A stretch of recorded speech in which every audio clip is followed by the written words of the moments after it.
No sirree, Bob. That's not my job. Hey. I don't even know the words. To what? What you singing? Love. I think that's that music soul child, ain't it? Love. So many things I gotta tell you. Yeah, that one right I'm there. afraid I don't know how. Yeah. But there's a possibility you look at me differently, love. Hey, yeah. Ever since the first moment I spoke your name, Come on now. honey, I know that by you being in my life, things were destined to change. Cause love. Wait a Hey, minute. stop playing with him, boy. Hey, stop playing with him, boy. Hey. Jonathan Murphy. Hey, Johnny Murphy, dog. I can't answer right now, dog. I can't answer, fam. I'm on the live. Hold on, I actually don't answer on live. Hey, you on live? You on live right now, bro? What's up? What's going on, man? Hey, every Wednesday night, baby.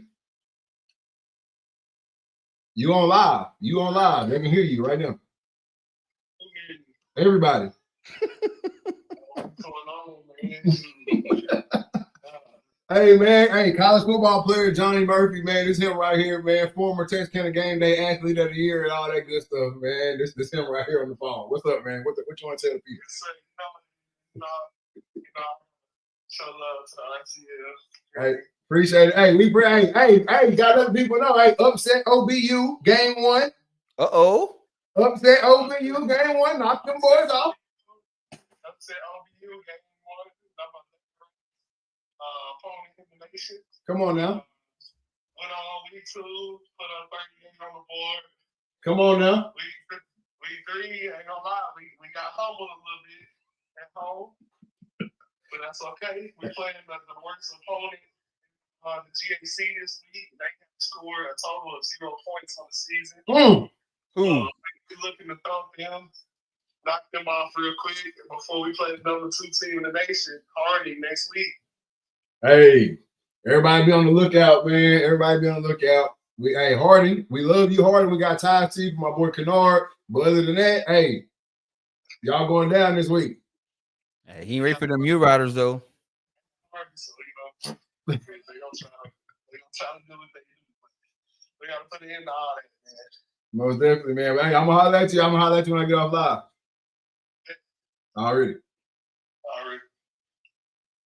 Hey man, hey, can't beat it. Hey, I did not plan that right there, man. You can't beat it, man. Getting the call, you know, college players still hit your boy up, man. I got a little knowledge in the tank for him.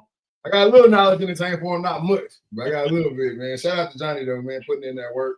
This is last season. This is senior season up there. Oklahoma Central. They knocking boys off in the GAC, so hard to get your mind right. But no, man, we got a lot to get into tonight. Hey, man, if you weren't here when the show first started to hear that little ballad, if you weren't here to hear that little ballad at the beginning, man, you're gonna have to go to the YouTube, rewind it, man. Guess my boy, man, putting them notes out there for y'all. I'm telling you, hey, boy, Music Soul Child that's my jam. Love. I ain't gonna play with y'all, man. Hey man, we got a lot to get into tonight, man. The college football world is crazy. The NFL world is crazy right now. The world in general right now is crazy, man. And we're gonna get into all that right here on the Retalk and Listen podcast, man. You ready? Let's do it.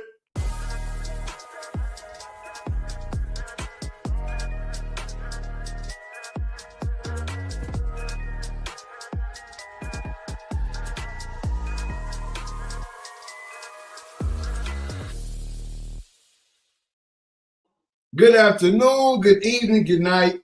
This is season 7, episode 31 of the Retalk and Listen podcast. I'm your host, Nick Reed, along with my brother and co-host, Trey Reed. No Killer Cam tonight. How you doing, man? Bro, I'm good, man. Gonna be a short week for me. Getting ready to go out of town this weekend, and other than that, man, work been good. Hey, getting some good football. Weather been good. I can't complain. Gotta love that, man. Great football on the table right now. Me, I don't have a team. Like I don't have an NFL team. Obviously, I ride with the ponies. We didn't have a very good week. I'm sure Officer Miller will be in here soon enough to talk his talk, and I'm gonna let him talk it tonight. He deserved it. But NFL, man, I don't have a team. I just like to watch the games, and I mean every freaking game has it's done something for me. You know what I'm saying? Like even the games that the few games that have been a blowout, they still showed me something. Yep. You know what I mean? So the NFL season right now, I know we all talk about how much we love college sports and how much they just wanted more and all this extra. But the NFL, they still put the best product on the field week in, week out, and you can't deny it. You can't deny it at all. And it's anybody that say different at that point, they just hating. Because I mean, you got so many different storylines right now to follow. You got the Daniel Jones situation going on. You got, the Buccaneers still undefeated out there doing their thing. You got around the Cowboys looking like a burning house. Then you got Kansas City looking like a burning house right now. You got the Joe Burrow situation going on. You still got the Shador Sanders and Cleveland situation going on. I mean, it's just so much shit going on right now that, I mean, there you go. Hey. You got so much stuff going on right now. Like, how can you not follow the NFL right now? How can you not do it? Exactly, man. But before we get into the NFL, before we actually get into any football talk, I put out a post a little bit earlier today on my page, and it asked, it was a bench. Who would you bench and who would you cut? Right. All right. And it was KD, Steph, Braun, MJ, Kobe, Bird, and Shaq. All right. So I'm gonna ask you, bench one, cut one. All right. So you said you got KD, you got Steph, you got Braun, you got Jordan, you got Kobe, you got Bird, and you got the Diesel. Jordan, Bird. You said Magic? Yeah. No Magic. So KD, LeBron, Steph, Jordan, Bird, Shaq. What? It's 7. KD, Steph Curry. Okay. LeBron, Jordan, Kobe, Bird, Diesel. All right. And I need 5. You only need 5. You got to bench one. You got to have one of them come off the bench, and you got to cut one.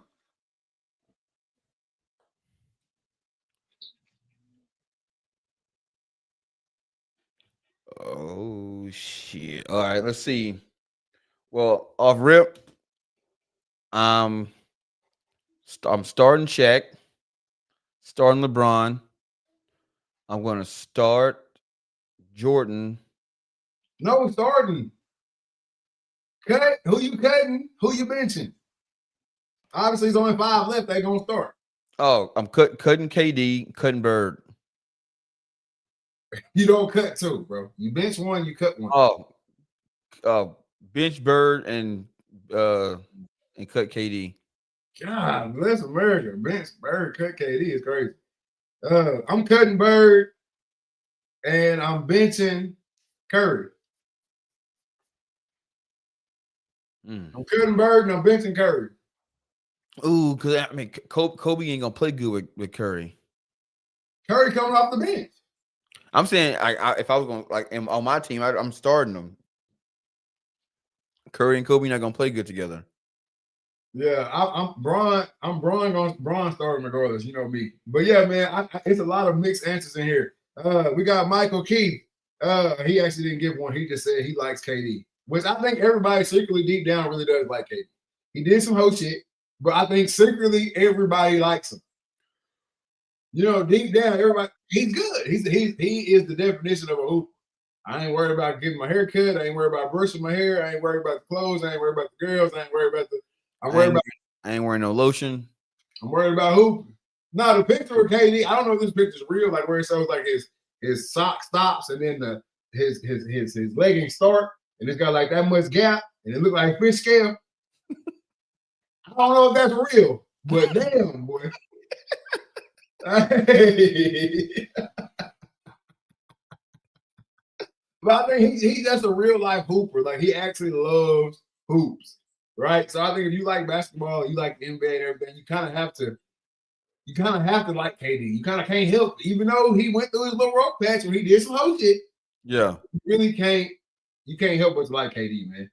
But Hey, you got Jeremy Rainbow. I know he clapped back at Tyreek Hill on Twitter, and that shit was diabolical. You see that? So KD posted a picture of him at the NBA combine, and then he said like year whatever is going to be year 15, whatever.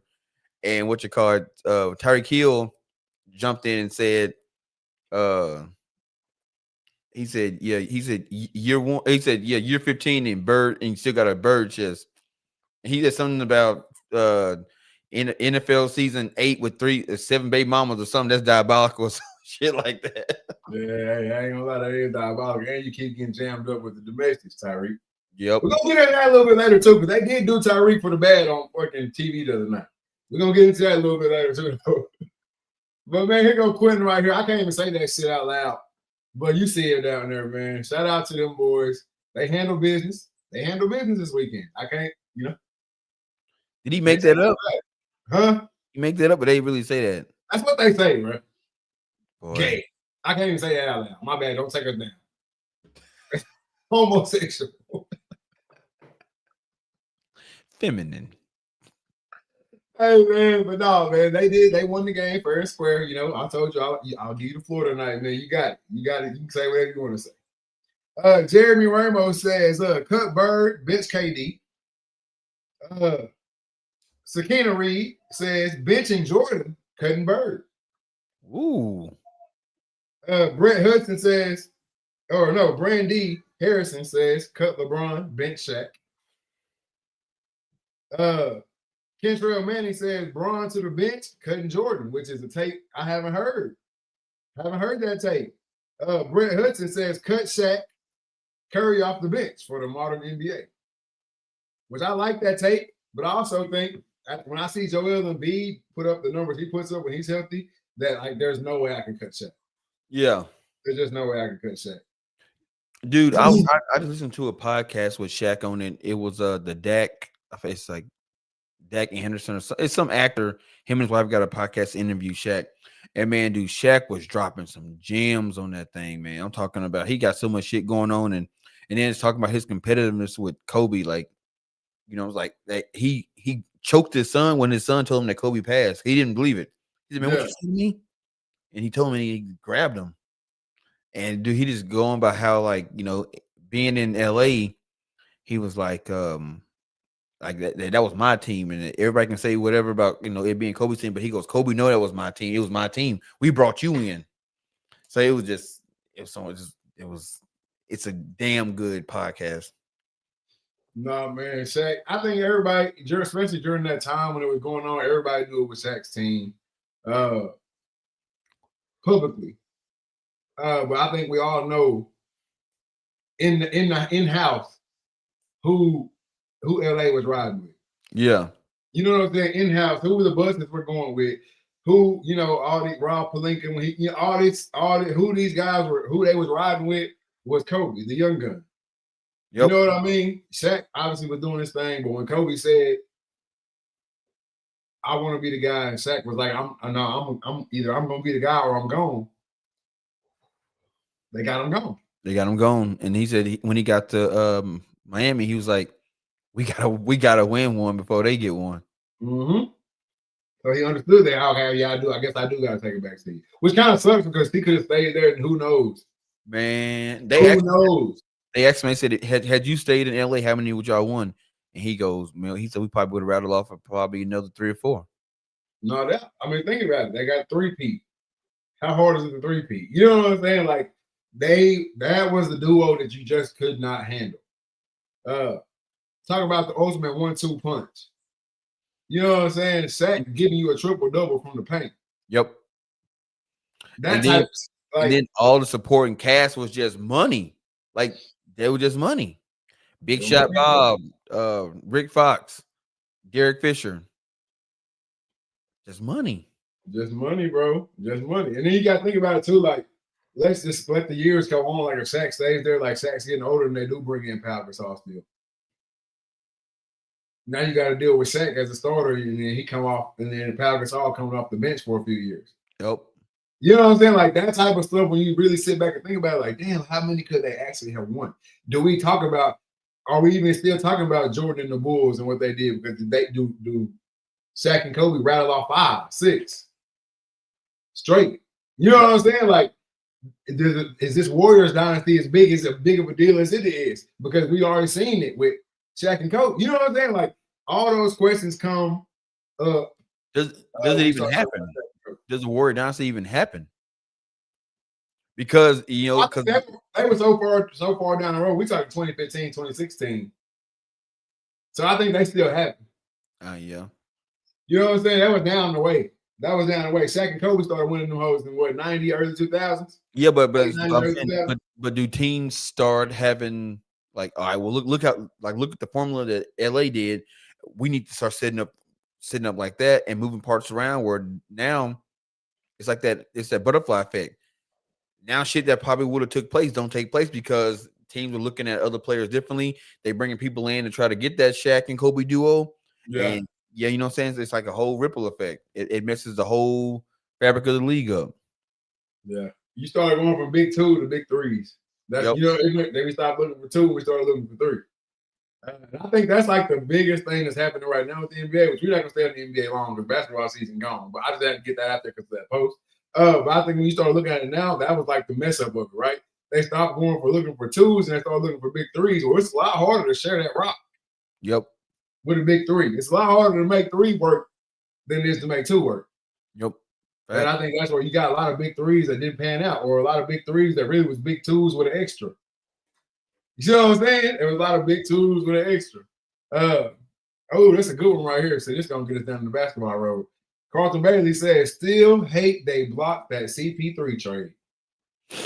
And that's another thing, too. If CP3 goes over there to the Lakers, what happens? Exactly. I honestly don't know if it would have really worked out that well. CP3 is a true point guard. Kobe likes the rock. Would it have worked out? I don't know. In theory, it sounds great. You put one of the best point guards ever with the most killer 2-guard we've ever seen. Argue with your mama if you're going to try to say Jordan was the most killer 2-guard we've ever seen. You know what I'm saying? So, who knows? Jeremy Ramos says Dirk's ring is still the heaviest. Swept the Lakers team in 2011. Crazy run against all those Hall of Famers. No doubt. Yep. Dirk's ring is probably one of the most slept on rings in. Yeah, it get overlooked in the NBA. It only gets overlooked because nobody wants to talk about the sweeps. Yeah, that's the only reason it gets overlooked because nobody wants to diminish Kobe. See what I'm saying? Yep. The only series they talk about on that run is LeBron. That's last one. The last one. Don't forget, Dwight was still there too. Oh, damn. Yeah. Yeah, so it could have been. It could have been. It could have been, man. But shout out to basketball. We're gonna be right back around the basketball season. I mean, here December, just right around the corner. Oh yeah, and shout out to my boy Zion, man. Oh man, Zion on the Epic, baby. Hey, Zion on that Epic with that rock. 120 pounds. He on that Yimpic with that rock. Nah, man, him and Luka working out together. That's all. Him and Luka working out together. You know his favorite city, Dallas. Him and Luka working out together, man. Yep, that's him. But no, we got a ton of football to get into tonight, man. We here for it, man. Hey, if you're on the pod right now, man, hit that like button. If you're on Facebook, hit that share button, man. Let everybody know what you're watching, why you're watching, and where you're watching over here at the Real Talk and Listen podcast. If you are on a YouTube, man, hit that notification bell. Hit that subscribe button over there, man. We're still trying to run those numbers up on the YouTube, all right? So get over there, hit that subscribe. Tell your friends, tell your mama, tell your granny, tell your auntie, tell everybody get over to the Retalk and Listen podcast. Already hit that subscribe button, hit that notification bell. You are now tuned in to the RTL podcast. Coaches on the hot seat all around college football, man, and I love to see it because if you can't win, get them up out of here. Get them gone. Get them gone, man. There's a lot of young coaches waiting for these chances, and some of y'all holding those spots. Some of y'all just placeholding right now, man. Just like Dan Gundy. Love you, dog. He been there like 20-some years. Huh? He been there like 20-some years. Yeah, he been at Oklahoma State, or he been at Oklahoma State over half of his life. You count him playing, coaching, everything. Over half of his life, he's been an Oklahoma State Cowboy. You don't want to see him go, especially not in this way. But when do you know what I'm saying? When do we sever ties? If I'm Oklahoma State, I'm athletic director, when do we pull the trigger? It's never gonna feel good. It's gonna leave that sour taste no matter when we do it. So when do we do it? Yeah. I mean, honestly, for me, I guess with them, you got to do it now. Well, it makes no point to do it now because what you call it? All you're gonna do is find a coach that's there, make him an interim coach. He was already there. So I'm letting him, like, bro, you gave us over half your life, bro. I'm gonna let you finish the season now. But just know at the end of the season, you gone. But we're gonna let you finish the season now. So maybe you can turn it around. We already, as an administration, we've already chalked the season up as a loss anyway. So finish out. Hopefully you make a bowl game. You know what I'm saying? You can go out on top, win one, and you know what I'm saying, we'll give you a honorable firing, or you step down, you retire, and we ain't got to fire you. But yeah, at the end of the season, you gone, player. So you can either quit.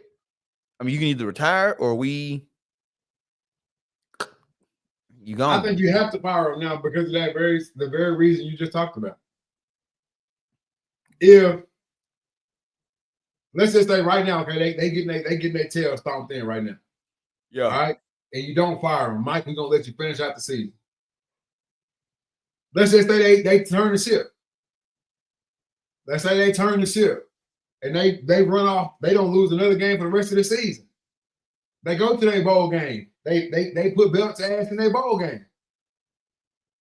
What does it look like to Oklahoma State Nation to then come out and say, you fired? Because he ain't retiring after that shit.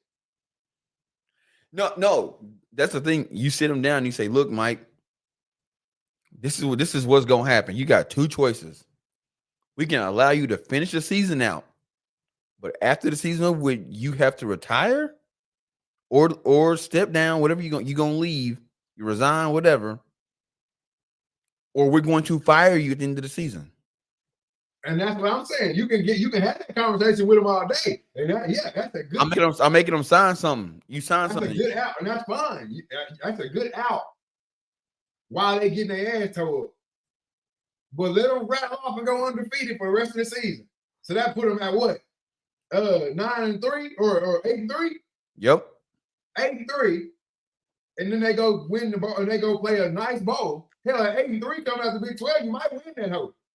You might end up in the playoff. You see? Now you in the playoff. And so he's not gonna resign.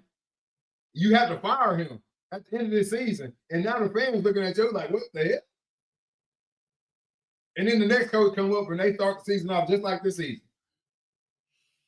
That's a bad look. So I mean, you then I do this for him. I say, hey, player, here it is. We'll let you finish the year out. If you make the playoff, if you win the Big 12 or make the playoff, we'll let you keep your job. You don't do nan one of them, you is gone, player. You're gone. You're gone. I can go with that. I can go with that. I can get down with that. I really never see a reason or I never understand the firing of a coach mid-season. Man, you get people in their feelings, donors and shit, get the rattling athletic director or athletic booster club, boosters get the and when the money start talking, you gotta listen. But so, did any of your coaches get fired when you was in school? Nah. See, I did. June Jones had to step down at Smooth. And I'm gonna tell you right now, that's the worst shit you can put an organization through. That's the worst shit you can put an organization through. First of all, the recruiting board. That's all the way. That's all the way. Everything messed up. Yep. Off rip. Everything's put on hold. Players are high school players and transfers. They left in limbo. The people who you have there, they got 2-3 weeks of limbo until they appoint the new interim head coach. The new interim head coach might be a coach that wasn't even respected on the staff. Yep. Or it's a coach that everybody loves on the staff who now they finna play their hearts out for the rest of the season, only to know that he getting his ass kicked up out of there at the end too. See what I'm saying? So I've never understood that. Fire the coach at the end of the season, have an off season to do what you're gonna do.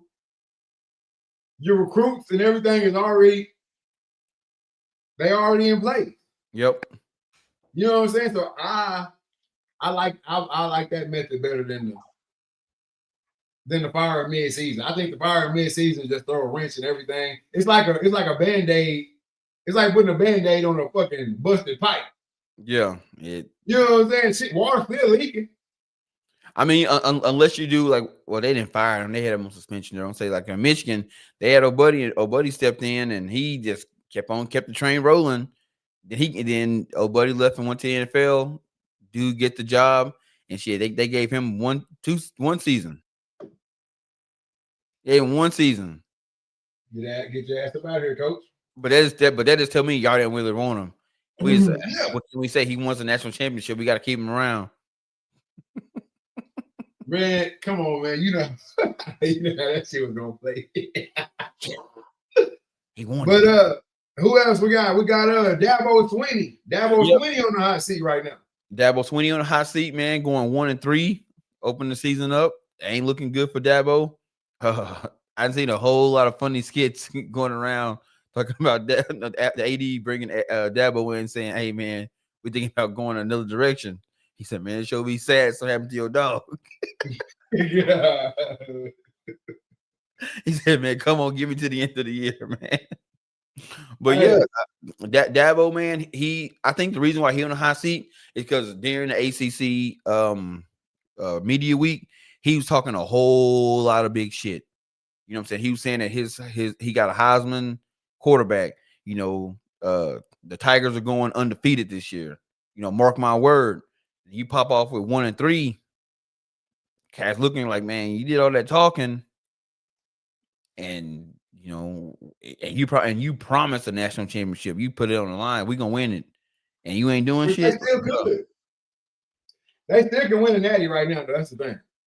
Oh yeah, sitting at 1-3. In the conference they're in ACC, yeah, they can easily bounce back. They got some juggernauts they're gonna have to play now. They got some juggernauts they're gonna have to play now to get it, but they can get it. They're gonna have to go through. They got Florida State on their schedule, I'm pretty sure, and Miami. Yeah, they got some juggernauts, but I feel like they can. Let's see, they got North Carolina this weekend. Oh no, if they can beat by North Carolina, they got a bye this weekend. They got North Carolina on October 4th. Then they got Boston College, then SMU, Duke, Florida State, Louisville, Furman, and South Carolina. That seemed like a really short schedule. Well, they're already 3 in. Sure is. Already 3 in. It's 3, 4, 5, 6, 7, 8, 9, 10, 11 games. Yeah. So yeah. So I mean, at least they don't gotta play Miami, but that Florida State game, that's probably gonna be the only hang up if they, you know, that they got left is a hang up. Everything else on paper they should win, but that because we ain't playing worth the shit right now. So they probably looked over that game already. Yep. But Dabo made his bed to lay in when he came out after that first loss, talking about some man. Yeah, if they fire me, I'll go somewhere else. I've won this conference 8 out of 10 years, and you know this train ain't stopping. If they fire me, and I'm sure the AD was sitting back there like, shit, I can show you fat meat greasy. I can show you right now, fat meat greasy. Matter of fact, lose again. And then one day lost Syracuse. Exactly. And then Syracuse coach, I'm loving his energy right now. I'm loving his energy right now, dog. I know a lot to you, bro. I am loving that shit. What do you do?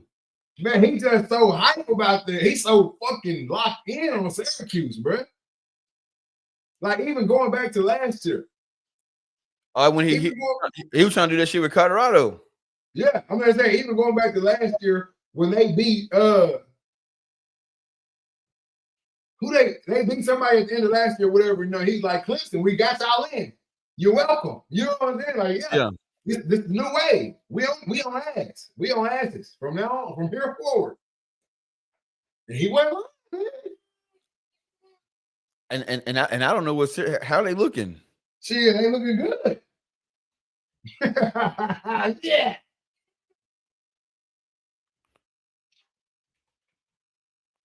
What you call it? I mean, I know when Deion put that thing out this offseason about them people coming to do like a inter squad practice, shit, he was the first one like, shit, we'll do it.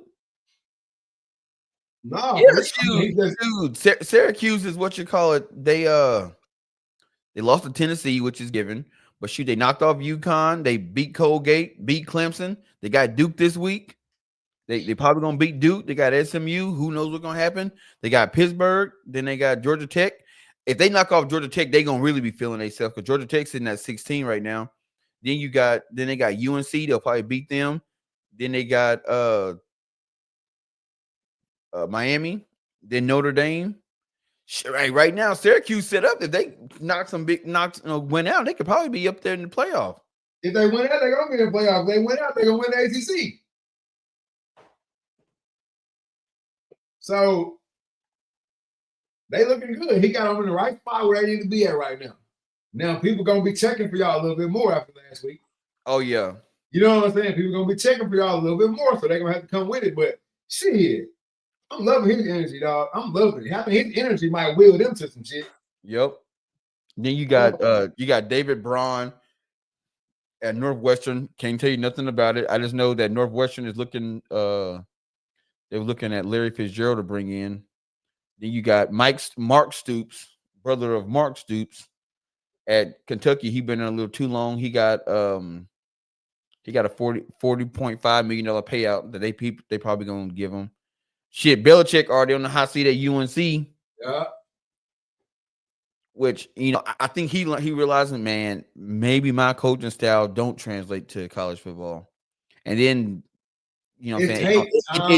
It takes time, but it also don't look good that y'all getting your ass beat and you on the sideline hugged up with your girl and kissing and shit. Like, come on, bro. I think that shit is for the camera. I think that shit for the media. They pushing that shit too hard, bro.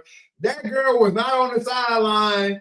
That shit was a fucking after halftime or something. She walked out there. That was not mid-game, bro. It wasn't. Fuck no. Bro, because I was like, dang, man, he said, screw it. Yeah, we know I lost. Bro, think about we talking about Bill Belichick, man. At the end of the day, we talking about Bill Belichick, bro. Come on, fam. If anybody knows, he knows. Yeah. You see what I'm saying? And then on top of that, bro, at the end of the day, too, hey, if my girl on the sideline and she choose to walk over here and shit, that's who I gotta go home with. Yeah. Shit, this shit over with. You see what I'm saying? So I just don't like the damn.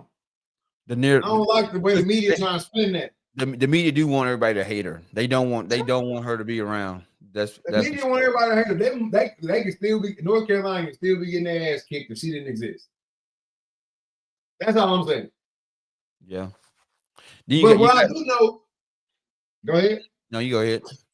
I'm about to say what I do know is the Patriot way and all that type of shit. Bro, it's gonna take a second for you to get that instilled in a program.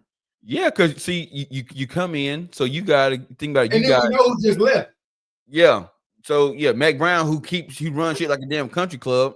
Exactly. So you got senior, you got fifth year, you got a few fifth year seniors, you got regular seniors, you got some sophomores, and you got freshmen that you didn't even that's not even yours. So you got 5 years of shit to get out. Cause you know how it is, man. Like you come in and it's hard to convince some people that's been there the new way. They remember the old shit, man. Shit, the Mhm. last did this, the last coach knows it's like it's your job, man. The last boss let me do this. Well, shit, new boss ain't like the old boss. So that's why a lot of places, what you call it, you look like in the animal kingdom when the lion takes over a pride, he killing all the youth gone. You out of there. I can't have you around. You part of the old guard. I can't have. I need to bring in. I got to start making my own pride. So everybody gotta go. But you can't do that shit when you're a coach. So you just got to deal with it. And we're in a time now in sports where coaches don't have time. We need you to win now. Yep. Microwave society. Yep. We need you to win now. You look here, Trent Dilfer, he over at UAB. They ain't looking too hot. So he on the hot seat. He's the fifth coach on the hot seat. Uh the fourth ranked coach on the hot seat is Luke Fickle over at Wisconsin. Sam Pittman, man. Fucking Sam Pittman, dude. Sam. What the hell, Sam? I'm sitting here last week just praising y'all up, trying to get y'all hyped up for this Notre Dame knockoff. And then you come out and do this shit. But that's Arkansas for you, man. Hey, man, we lost to Memphis, but we'll go knock off Notre Dame. Shit, I hope. If he beat Notre Dame, that takes him out the hot seat. Hell no. No, sir. Wrong fan base. Wrong fan base. They wrote you off, son. I know some of the biggest hogs. I know some of the biggest hogs. They're gonna win right there. I know some of the biggest hogs, man. They done with you, Sam. They done with you, brother.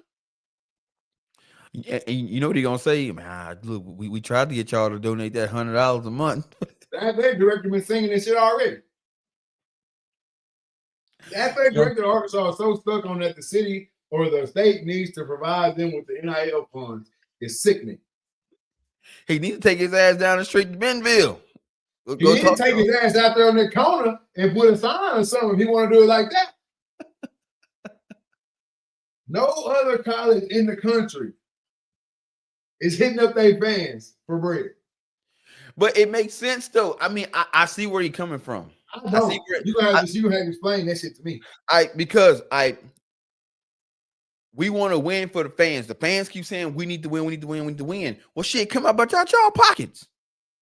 Because we trying to compete in this NIL era. So if y'all want us to compete, this is what I came up with. If everybody in the state of Arkansas can give us $100 a month, we'll be able to compete. Bro, now, that's like me and you right now. That's like me and you right now. That's like me and you right now. Starting up a family group text with everybody in our family. And say, hey man, I know y'all want this Reed's Listen to be successful. Shit, if each one of y'all pitch in $100 a month, we can do some things. Yes, bro. I'm gonna give you a I'm gonna look it up and say, bro, ain't no other podcast hit their family for the bread. Hey, I'm gonna tell you, who was it? Was it A Boogie? It was one of these rappers. He sent a group text out to his family and said, "Hey man, I'm trying to get on this rap shit. Donate what you can so I can get some studio time." And his daddy and his auntie was the only one that sent him some bread. And his shit popped off. And he was like, I'm forever gonna take care of him. So what I'm saying is what I'm saying is it's a way to crowd fund. You crowdfunding with the closest people to you, your family. With Arkansas, to them, they fans might be the closest folks. Hey, look, man, these businesses, we ain't got too many businesses in the state of Arkansas that's trying to help us out. How many games y'all let us in for free? How many events that have y'all invited us to for free? What they plan on is y'all get the bragging rights to be a national champion if we can get there. You ain't did nothing. You haven't done anything for us to get bro $100 a month. Bro, that's a bill. Yeah, that's a bill. You act like you live in fucking LA. You in Arkansas. Asking for $100 a month for every family, bro. Or every family has a fan.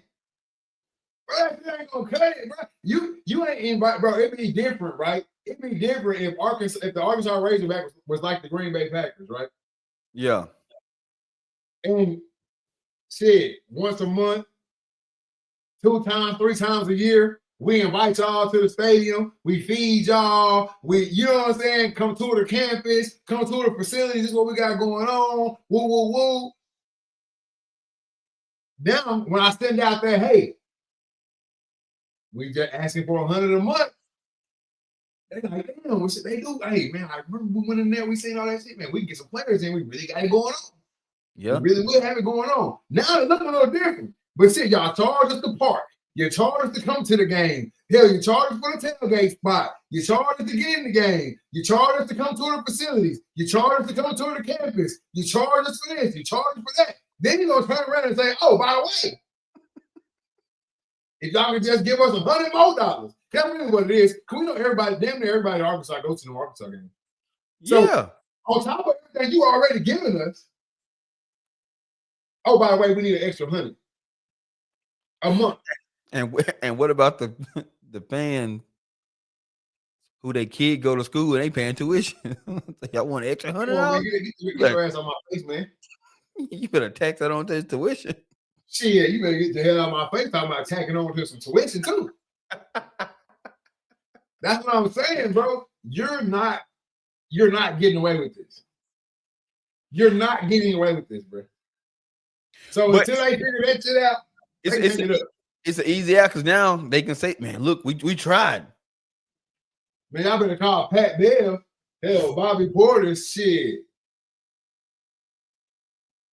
D-Mac. Yeah, I'm saying if adding something. Yeah, Felix Jones, D-Mac, damn, what's my boy, Peyton Hillis? Peter. Yeah, I better get to calling.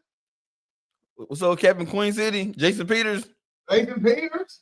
Hey, Jason, we know. 19 years in the league. Jason, what's up? Y'all better do something. You signed some big contracts, man. Go and give back to your alma mater. And that's what I'm saying. The list is so long before they should have sent that shit to them fans. It's crazy. JB Well, not JB Well, but JB Hunt. So Stan Pittman, man, to me, if I'm Arkansas, you got Gundy today. If I'm Arkansas, matter of fact, if I'm Arkansas, boy, y'all ass getting that end zone treatment. And Sam Pittman should already know his ass is gonna be in hot seat because shit, Bobby P in the house. Bobby P on that sideline. That's another thing. Having Bobby P on the coaching staff is like having one of them high-powered ass backup QE. Yep. Shit, we've been waiting on you to mess up. Look who we got on the bench. Give us a reason. Give us a reason. And so, man, Arkansas, I really need y'all to beat Notre Dame, bro. I despise Notre Dame football. I despise it. So I really need y'all to beat them because you see how they finna let them creep. Yep. You see them letting them creep, man. And then you got Billy Napier. Get him gone. Because they had Mike Gundy at number 2, but we already see he gone, and now they got Bill Napier. Get him gone. And Treadwell hurt. Hey, this is my thing right here. Y'all do the players like that. Y'all do the players like that. Hell, get them gone. I'm all for the coaches getting fired. I ain't gonna lie to you. I'm all for the coaches getting fired. Because we all know how quick fans and everybody turn on players. So I'm with it. Hey, UCLA coach, get him gone too. Yep. Shit, both of them. Get him gone. Sad ass. Get him up out of here. Bro, I hate to see him on camera because he just looked so defeated. I'd fire his ass in week 1. Bro, I'd be a bad AD, man. I run my shit like the mafia, bro. Man, bring your ass to my office. Sit down and talk to me real quick. Man, what's going on? Bro, if I would be an AD, a coach would love to have me as an AD. Because all you got to do is keep it a buck with your boy. Let me handle the rest. Keep it a buck with me and let me handle the rest. But you can't be out here talking that good shit knowing you got a 3 and whatever squad. Because all coaches know. All coaches know. The players might not know, but all coaches know, bro. All right, we got a strong offensive line, running backs, D-line, linebackers, secondary, shit strong. Our shit looking good this year. You know what I'm saying? We got a chance to make a run for it. Or they know quarterback good, O-line, little shaky, gonna be hard to get the ball out. Receiver in, middle of the road. No running game. Yeah, running game obsolete. You know what I'm saying? Like linebacker, hey, we struggling at linebacker. We got 2 that's pretty good, but hey, other than that, you know what I'm saying? They're gonna have to get a lot of pressure because that secondary kind of iffy too. You know what I'm saying? We got some guys coming in next year, but these guys we got right here, they just some role fillers. Yep. They know, bro. So when you go in there and have your little meeting after camp with the AD, tell them that, man. Hey, look, man, I thought we had some shit coming down the pipe, but they ain't panning out. So look, we're gonna weather the storm this year. We're gonna try to go 500. Hey, I need some time. Cool. If I'm an AD, shit, cool. Hey, give me something to take back to them boys. Let me handle this. Yeah, let me go handle this. I'm glad you told me that. Let me go handle this. Now, them couple meetings with the boosters that we had scheduled for this game, and this game, shit, maybe we move them to the front of the season when we playing these motherfuckers we paying to play. Yep. Shit, show them 56-0. You know what I'm saying? Show them why in their face. 56-0. And see, and then what happens is, you show them the 56-0, you know what I'm saying? The 45-3s, but in them 2 games, you might have 1, 2, maybe 3 injuries, and then shit hit the fan. But man, so Jamarcus Brown, man, he went down, but he gonna be back in a couple weeks. But we're gonna weather the storm till he get back. Right now we got a true freshman. I can make some shit up for the board. I'm right with you. I'm even on the tip. I'm even on it like, right now, you to me, they lying. You to me, this is the conversation you coach had with the AD before the season.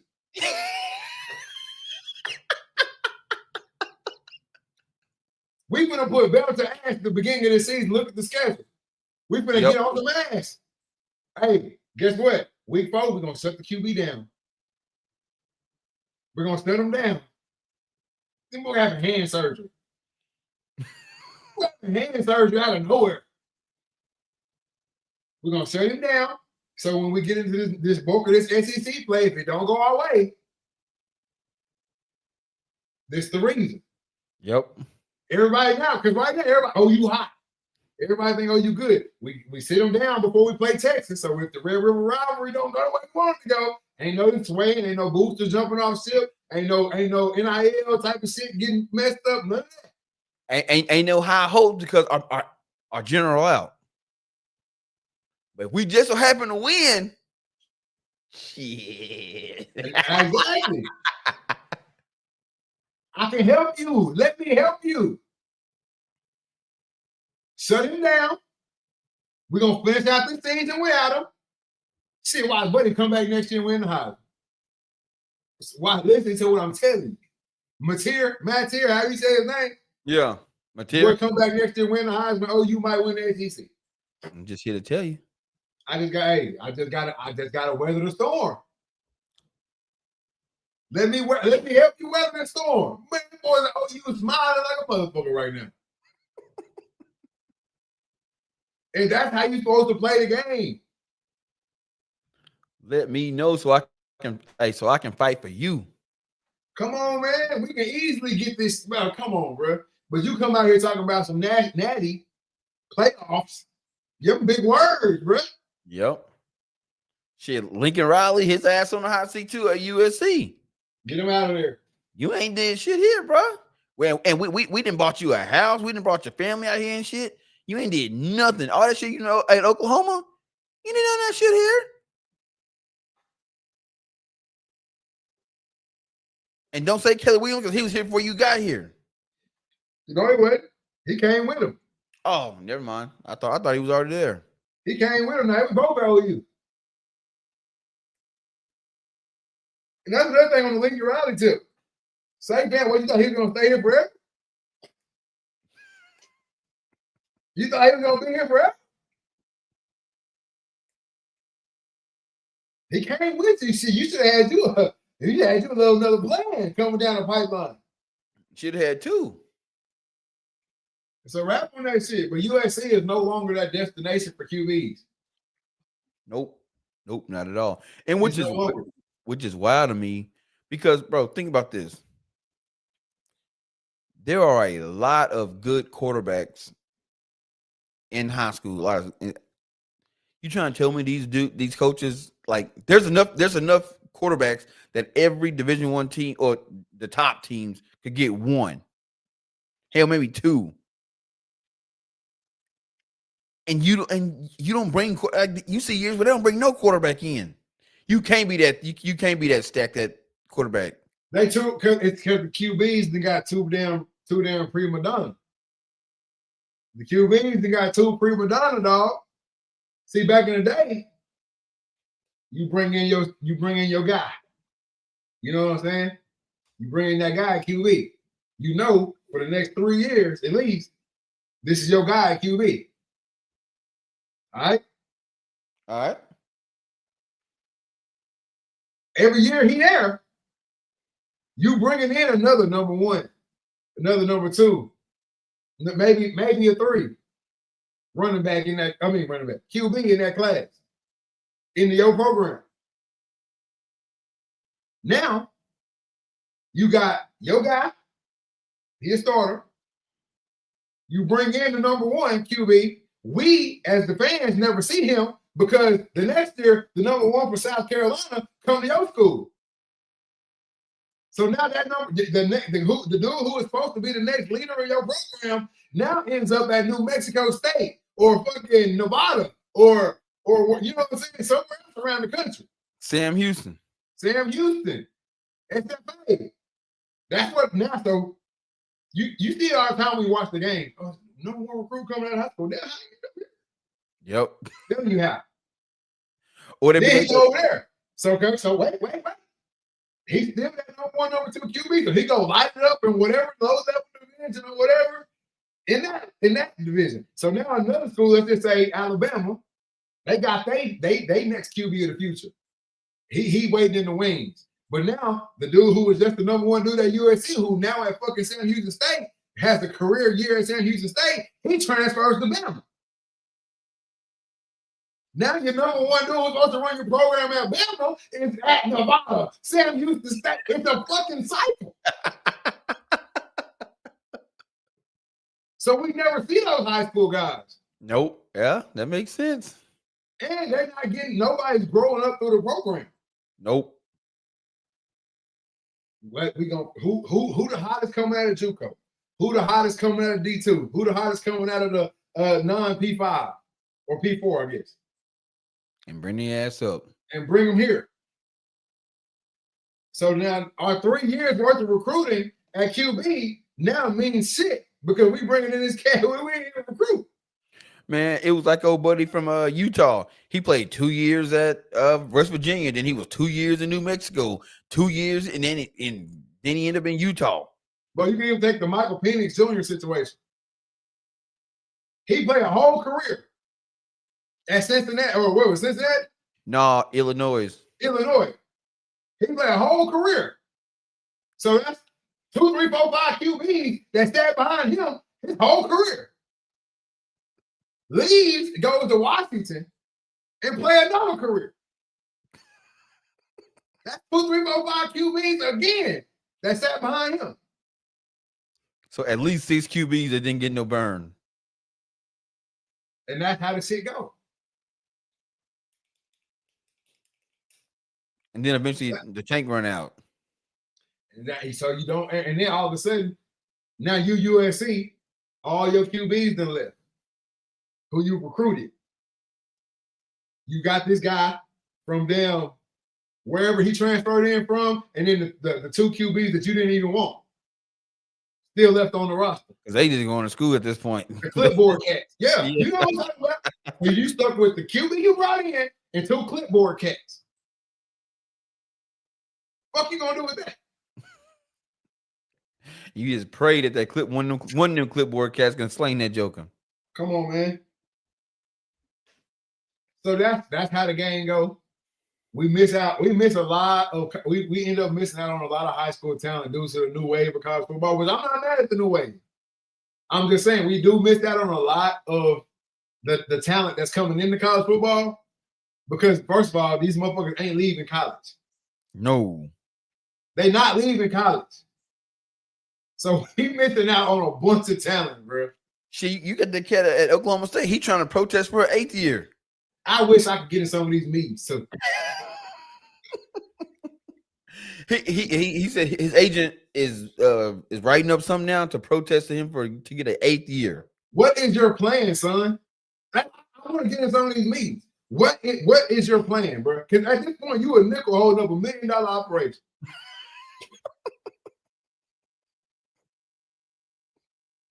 If you ain't going to the league by year 8, you're not going. You ain't going. And you ain't your classmates are fucking MVPs and shit. You ain't did shit for me. You ain't brought out a NAN championship here. Not a conference championship, not a national championship. Not Nathaniel. The cats you came into college with are grown men playing fucking NFL or insurance agents or doctors, lawyers. Shit, you've been in there so long, them motherfuckers doctors. Shit, some of them cats been ready to retire from the NFL. They getting ready to retire. And that's why I'm like, I wish I could get in some of these meetings too, because like, what is your plan, bro? This ain't no fucking limbo league where you can just hang around here until you figure something out. We burning and turning. Come on, bro. I can't keep doing this. I bet you they sitting. I bet some coaches around said, "Man, I miss the days. Where we was trying to get motherfuckers to stay a senior year. Now they won't leave. Now they won't leave. Like I'm tired of you. And I feel for him, the cat down in Miami, the tight end. Motherfucker played 9 goddamn seasons. 9. Bro, I also want to put in. I also put in a rule like this. I want to put in a rule like this. If you be an 8th year cat and strike somebody out there and hurt him. Be an 8th year. I wish I was on the committee. Be an 8th year guy and strike somebody out there and hurt him. You going to jail. You going to jail, bro. Bro, think about this. He spent 8 years in college. That means his senior, the cat that he's a senior with was a freshman in high school when he got to college. Yeah. Yeah, bro. You remember how big of a story it was? Think about this shit. You remember how big of a story it was when Brandon Whedon, I know we talking about Oklahoma State tonight. You remember how big of a story it was when Brandon Whedon came across the scene? Yeah, when he played baseball and then he came. Yeah, you remember how big of a story that was? Yeah. It was huge. Like, it was fucking witchcraft that he was still playing college football. It was crazy. Like, people didn't think that shit was fair. Oh, it was a huge deal. Bro, he's young compared to the shit we seeing today. Cats is 30 years old. Literally. I just sent you an article, old buddy, like what, 53? 58. 58. 58-year-old freshman. While I do commend you, brother, for still being able to move around at 58, go move that shit on down the street to the rec league. They got leagues for you. It's called semi-pro. 38 U, baby. 37 U. 37 U. Go get in. We don't mind you taking classes and bettering yourself and all that good shit. But bro, this ain't good for nobody's health out here. You can't play out here, bro. This ain't good. But all you can be is a kicker. Ain't you linebacker? I don't know. I didn't even read it. I said 58 years old and got off that shit. What can you do for us out here, bro? I mean, obviously something he made the team. Bro, because what you gonna tell him no? Bro, first of all, you can't relate to shit going on in this locker room. You have to go hang with the coaches. Ain't shit you can relate to in this locker room. The music, the lingo, the style. What? Hey, you want to go get a drink after practice, bro? Like, what you gonna say, man? What are you gonna say to this man? You got grandkids. There is no correlation in this locker room with you, bro. Hell, you older than half. You older than at least half the staff. So how they coaching you? You tell me GA's getting on his ass at practice?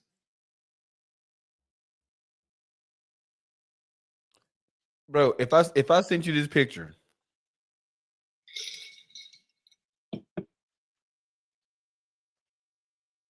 you look like a coach. You are a coach. Hell, ref. Look at that. Man, I ain't enough working out in the world, bro. Ain't enough working out in the world, man. One of them young guns come across that mug and strike your old ass, boy. You liable to stroke out there. Man, I would. No, Nick. Tell me what's wrong with this. What's wrong with this picture? Get the fuck out of here. They got him in a red jersey. Can't hit him. Bro, he got on. Bro, he got on copper fit or whatever they call that shit. Copper tone. He got the Brett Favre shit on out there, man. Come on, bro. He got the Brett Favre joints on, man. He got on copper fit, man. We not gonna keep playing with bro. Bro got the copper tones on, man. Oh my goodness gracious. Look at the stands too. They don't even wear the mouthpieces no more that he got. He brought that hoe from home. Not gonna play with dude, bro. Bro, you line me up with him. You line me up with him for a drill, I quit. Hold on. He said the mouthpiece.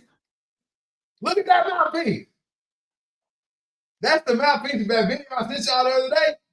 That's the mouthpiece. You gotta boil that bitch.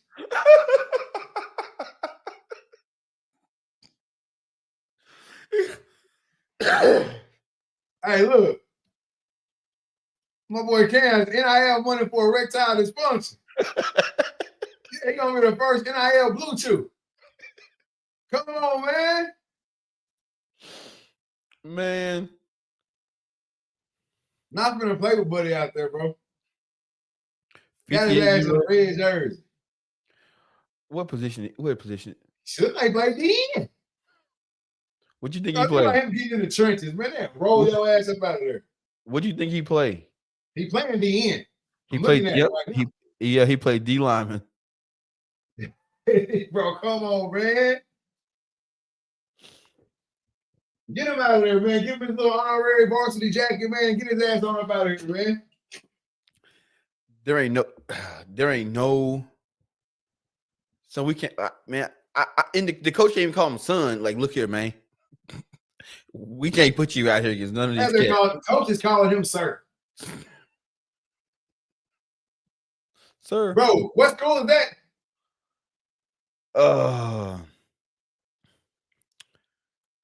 It's a D3 school. Lycoming. Please look up their head coach.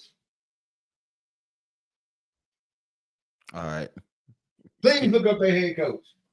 We're gonna get to the bottom of this shit.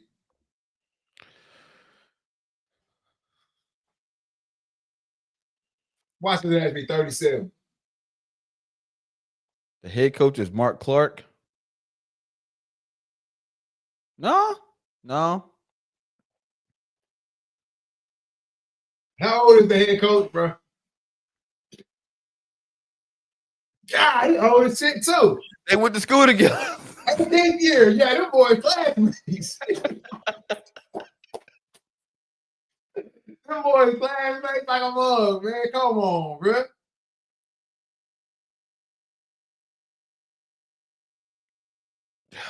My goodness. Yeah. Bro, come on, man. Get Buddy out of here, bro.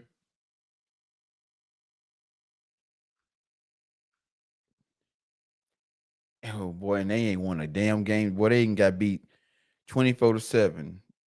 If he get any PT, I know they ain't won shit. The fact that he made the team, I know y'all ain't finna win shit. If he really legitimately tried out, and he made a spot on that D line, think about how shit that D line got to be. Bro, he couldn't make the team at PG.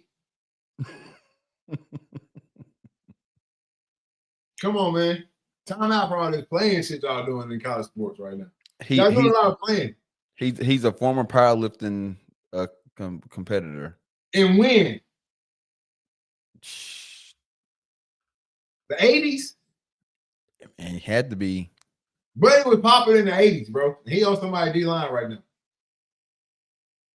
That shit done. That's the game time Texas. They don't even have him on the official roster. Coach probably uses it as a rallying cry for his team. He could be out there real world making money, but he chooses to stay here and fight for y'all boys. Hey. Oh, shoot, bro. I can't get down with it, man. Can't get down with it. But that's what they're trying to do to us right now, man. That's what they're trying to do to us in college sports.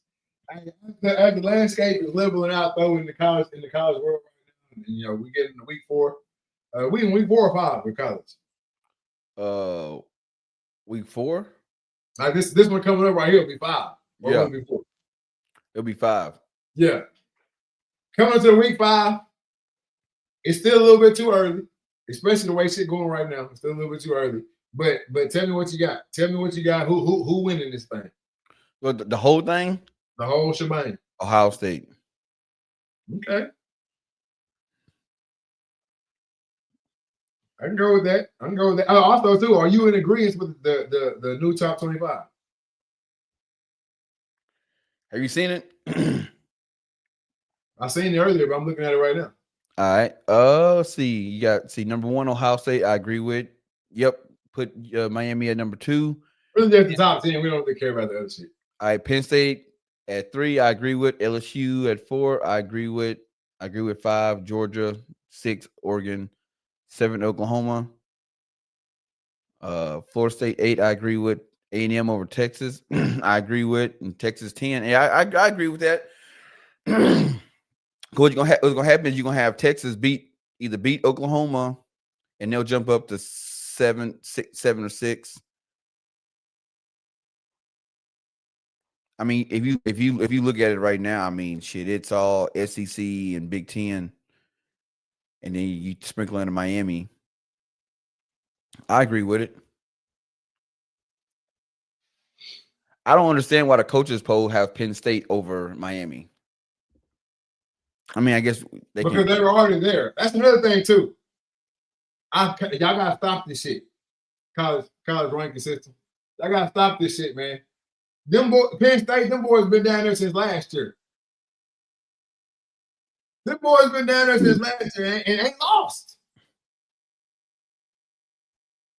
Ain't lost. That's because I didn't agree with Texas came in season number 1. Ohio State, the damn defending national champs. That makes 0 sense. They just do shit. They sometimes in college, bro. They just be doing shit. Because they was trying to build that Arch Manning story up. Mm-hmm. Bruh, Penn State was ranked 2. had a bye and got a jump.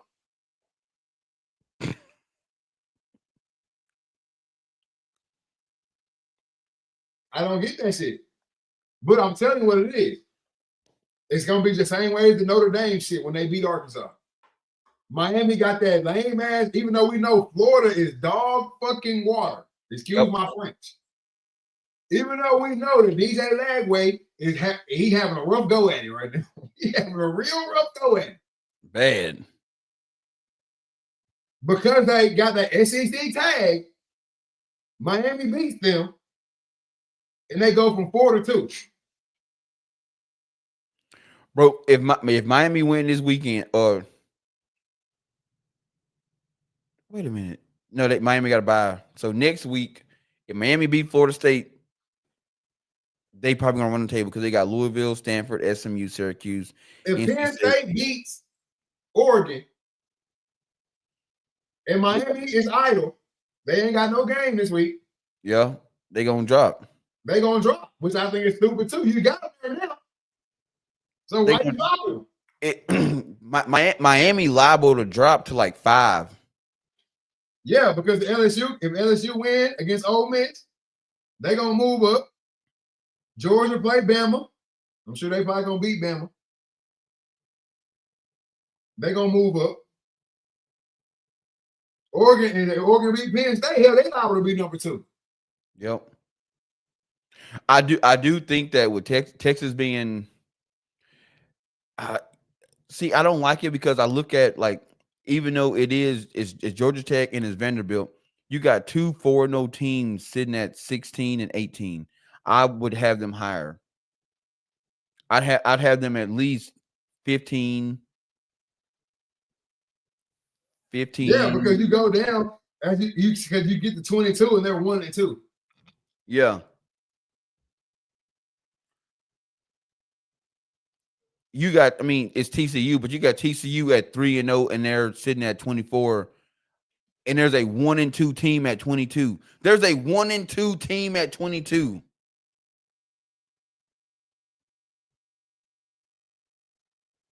I'm USC and I'm 4-0 and I'm looking at boy, shit crazy. Shit crazy. A 4-0 rolling into a Michigan State, which is going to be a harder game than this Arkansas game for Notre Dame. Yep. Sorry, it is. If Notre Dame beats Arkansas, because we saw them move up off of Purdue, Doug. Yeah, they went up 2. So they beat Arkansas, they going to at least 4. At least 4. Hell, USC jumped to 4. So you know it can be done. So are you fucking shitting me? Bro, they'll be 2-2 and they'll be ranked like 16.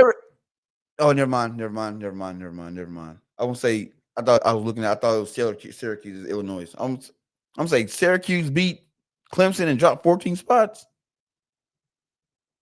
But yeah, wrong team. Yeah, if Notre Dame beats Arkansas, they going to 19. And you think about this, Illinois was ranked 9. They lost 1 game. They all the way at 23. Exactly. Notre Dame is 1-2 and they're at 22. Yeah. Yeah.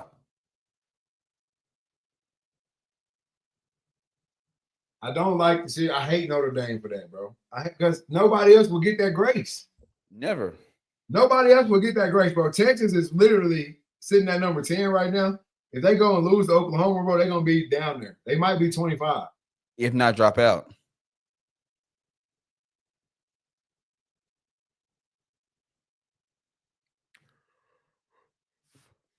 I don't get that shit. I don't like that shit.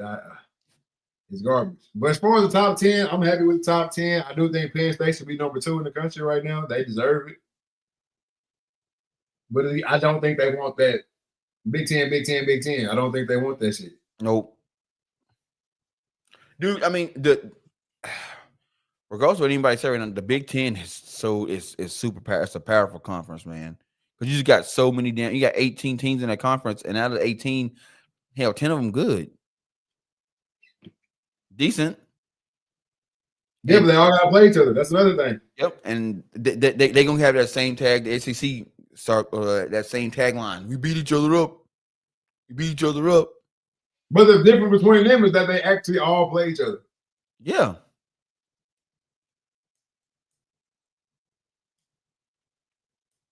So you got 3 and 6 playing Saturday.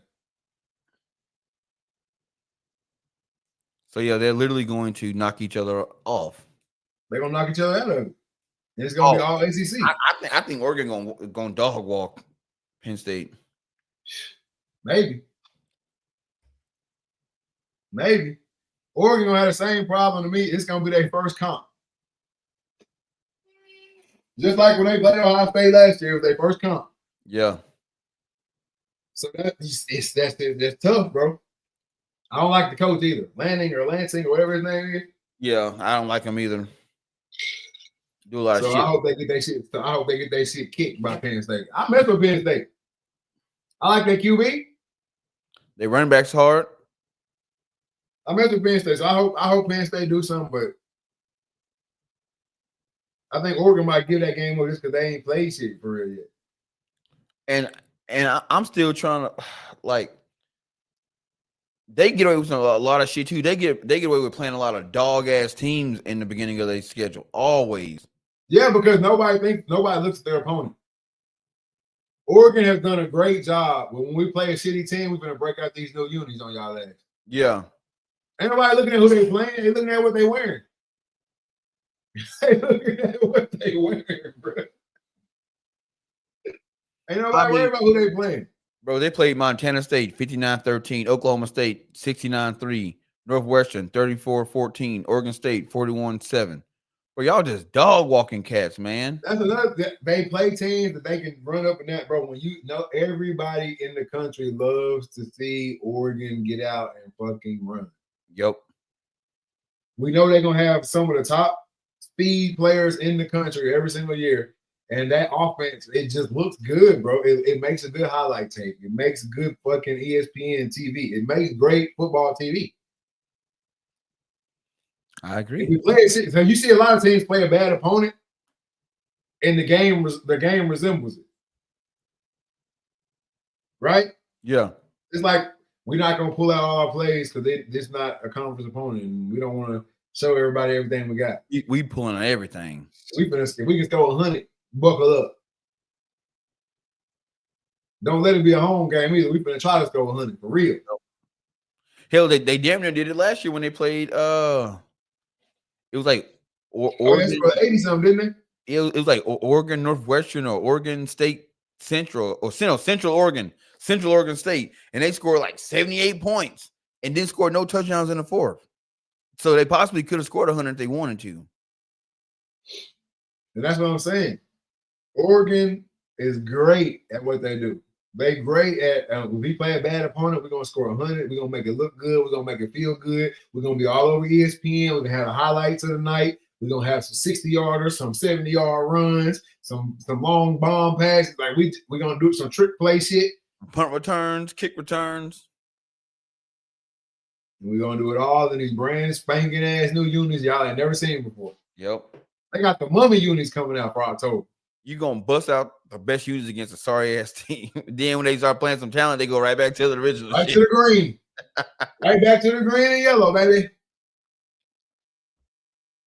It's just what they good at what they do, man. But no, college football this year, man, it's really shaking up to be just like last year, man. You don't know who really gonna be there at the end. Because Ohio State still gotta play Oregon, they still gotta play Penn State, they still gotta play Michigan State, they still gotta run their gauntlet. That's why I can't stand Notre Dame.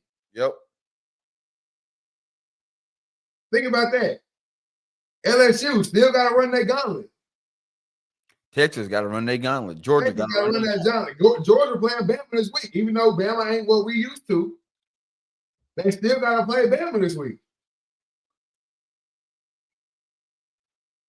I just don't understand, like, if you're on the playoff committee, how can you, like, legitimately sit there and make that call? Yep, keep Oregon. We got to keep Oregon. I mean, we got to keep Notre Dame in the top 25. Like, there had to be a voice of reason in that room saying, these motherfuckers is 1 and 2. Well, when they was 0-2, they should have been out the question. Yeah. Like, why are we still talking about him? Well, you know, Steve, we gotta keep him in striking range. Bro, I've seen so much shit like, oh, college football is so much better with Notre Dame. How? Here's the thing.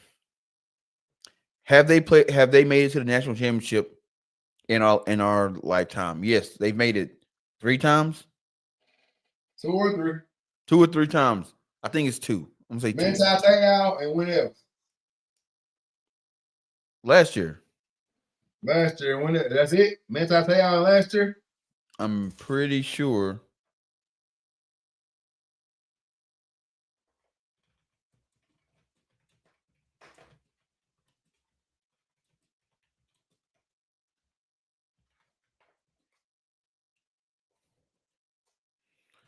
Let's see. I made it in 2012, which is Manti.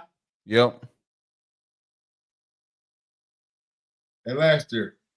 Okay, so 2 years. We've seen them 2 years in our lifetime. 2018, they was in the semifinal. 2020, they was in the semifinal. And bro, they get the shit. They get, like, when they lose, they get their shit kicked in. Like, you know what I'm saying? Like, yeah, y'all get there, but then when y'all get there, y'all not ready. Y'all don't be ready. So it's like, all right, man, we didn't put y'all in position twice, man, and y'all ain't got it done. We at this point, I'm tired of giving y'all chances. Hey, look here, man, y'all need to get in the conference because right now it ain't fair because y'all get these walks in the park to the national championship. Hell, y'all couldn't even win the national championship when y'all was in the damn BCS. Hey, in they postseason, shit, since 2000, they've been outscored by opponents by 144 points. You got 2000, they play Oregon State, 41-9, got their ass kicked. Ohio State in 05, 34-20.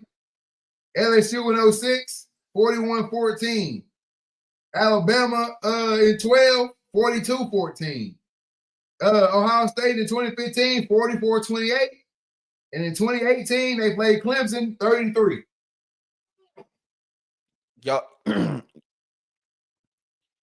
Y'all's regular season schedule reflects when y'all get to the playoff because y'all don't play nobody. Y'all out here giving out free dubs in the playoff. Hell, we hope we draw Notre Dame in that. Yeah. But they look at it like, oh man, if Notre Dame's in the playoff, look how many people it's going to bring in. If Notre Dame makes it to a bowl game, look how many people are going to come. Yes, they come, but damn, look what you putting out there. Yeah, I'm sure they do come. Everybody from the other team, okay, so fucking for sure dub. Hell yeah, we coming. Yep. Then you got they senseless ass fans who think that this shit is fucking reparable. My coworker Andrew is a big Notre Dame fan, bro, and he's just like, yeah, he'd be like, yeah, man, you know, I have a pretty good year this year. Yeah, y'all play nobody, and they had a nerve to be sick when they lose in the national championship or lose in the playoff. I can't believe we lost. What you mean? You should be able to. That's all you could believe. Anything else would be a surprise. Anything else would be a surprise. I can't name the last Notre Dame quarterback to play in the league. Shit, the last QB that even had anything league-wise, even anything was Brady Quinn, what? I think that's it. Yeah, Brady Quinn. And he's one of the casualties of the brand. Oh, it's over with. It's over with. What? Boy, the list start off with Brady Quinn. I'm gonna come back to the next name, but Jimmy Clausen is gonna be the next one that we actually were able to watch. Yeah. But it goes Brady Quinn. Underneath him, Joe Montana. Underneath him, Joe Theismann.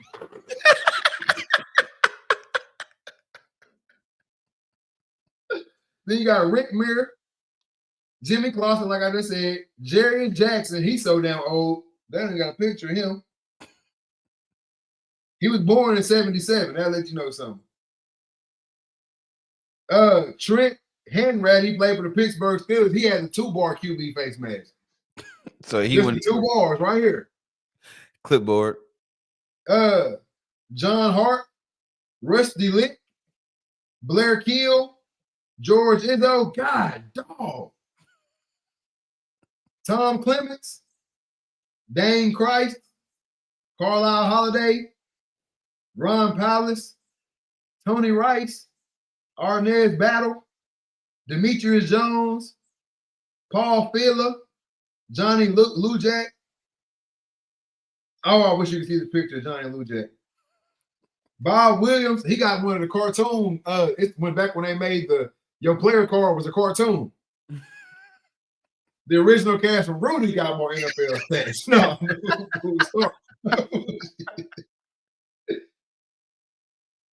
James Phelan, Gus Doris, Robert Williams, and Gino. I don't know how to say that. Guy Doobly.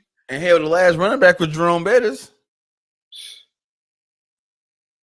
I don't even count that Jerome Bettis went there because he way too upper echelons for them.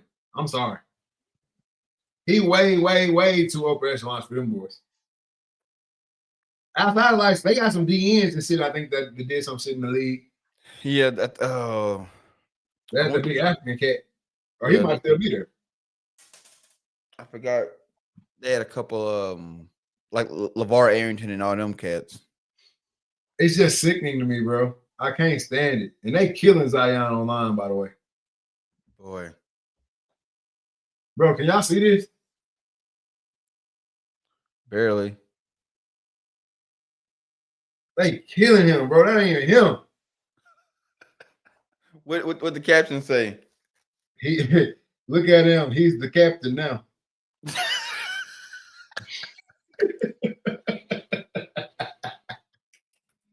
Captain Crunch, hell, that shit over with, boy. Y'all thought he was getting hurt before. This shit over with, bro. Yeah, he ain't be coming to the paint like he used to. Shit. Damn, Zion, we said lose some weight. Damn. Just a little bit. Hey, Shiloh Sanders had a workout with the 49ers yesterday. Yeah. Shout out Shiloh. Hey, I also saw where the Buccaneers signed my boy back to the practice squad too. Yeah, man, they had Ocho and Coach Shay, boy, and Uncle Shay was on his ass, but it was like, bro, y'all didn't give him a chance to lose no weight. They gave him a chance to lose weight. They didn't give him a chance to play. Yeah. Look, I get it, right? Health guidelines, whatever excuse y'all trying to give us. But y'all knew that before y'all drafted him. Come on now. Not only did y'all know that before y'all drafted him, it ain't like he ain't put this shit on tape. Yeah.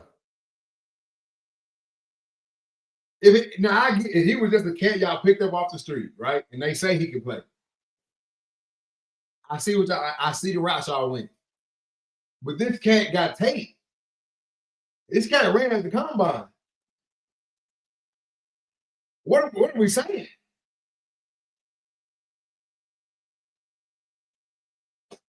I don't know, bro. And it wasn't like there was no huge gap between the combine and the draft. It was like y'all drafted him and he came in, he was there. And this is my thing too. Hey, fam. Because the weight restriction is NFL wide. This ain't a Buccaneers thing. Yeah. So he goes to the combine, he runs wherever he runs. Y'all all shocked and shit. Why didn't nobody pull him off to the side? Hey, Desmond, you know there's a weight restriction, right? Like, you know what I'm saying? You're gonna have to shed a couple of them pounds, before we legally can let you play in the NFL. Yeah. That's why we get to the draft, we didn't already knock down 20 of the 30. We didn't already knocked down 20 of the 30 by the time we get to the draft. Because he was a first round pick, wasn't he? Shit, yeah. Actually, I don't know if he was the first round pick. Let me go back and look.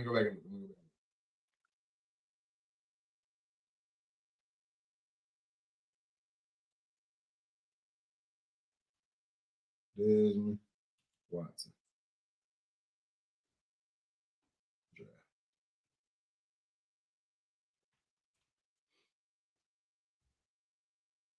Oh, he didn't even get drafted. Okay, so yeah. He was just a pickup. 6'6", 464. Damn. Let me see this shit right here too. Hey, he. I bet you, bro. Y'all the NFL. 63 tackles. He played from 21 to 24, 63 career tackles, three and a half tackles for loss, and 1.5 sacks. At Florida. And a touchdown. He played in 52. He played in every game his whole career, bro. No fucking injuries. Get the fuck out of here. 52 games, bro. All 13 games every year, fam.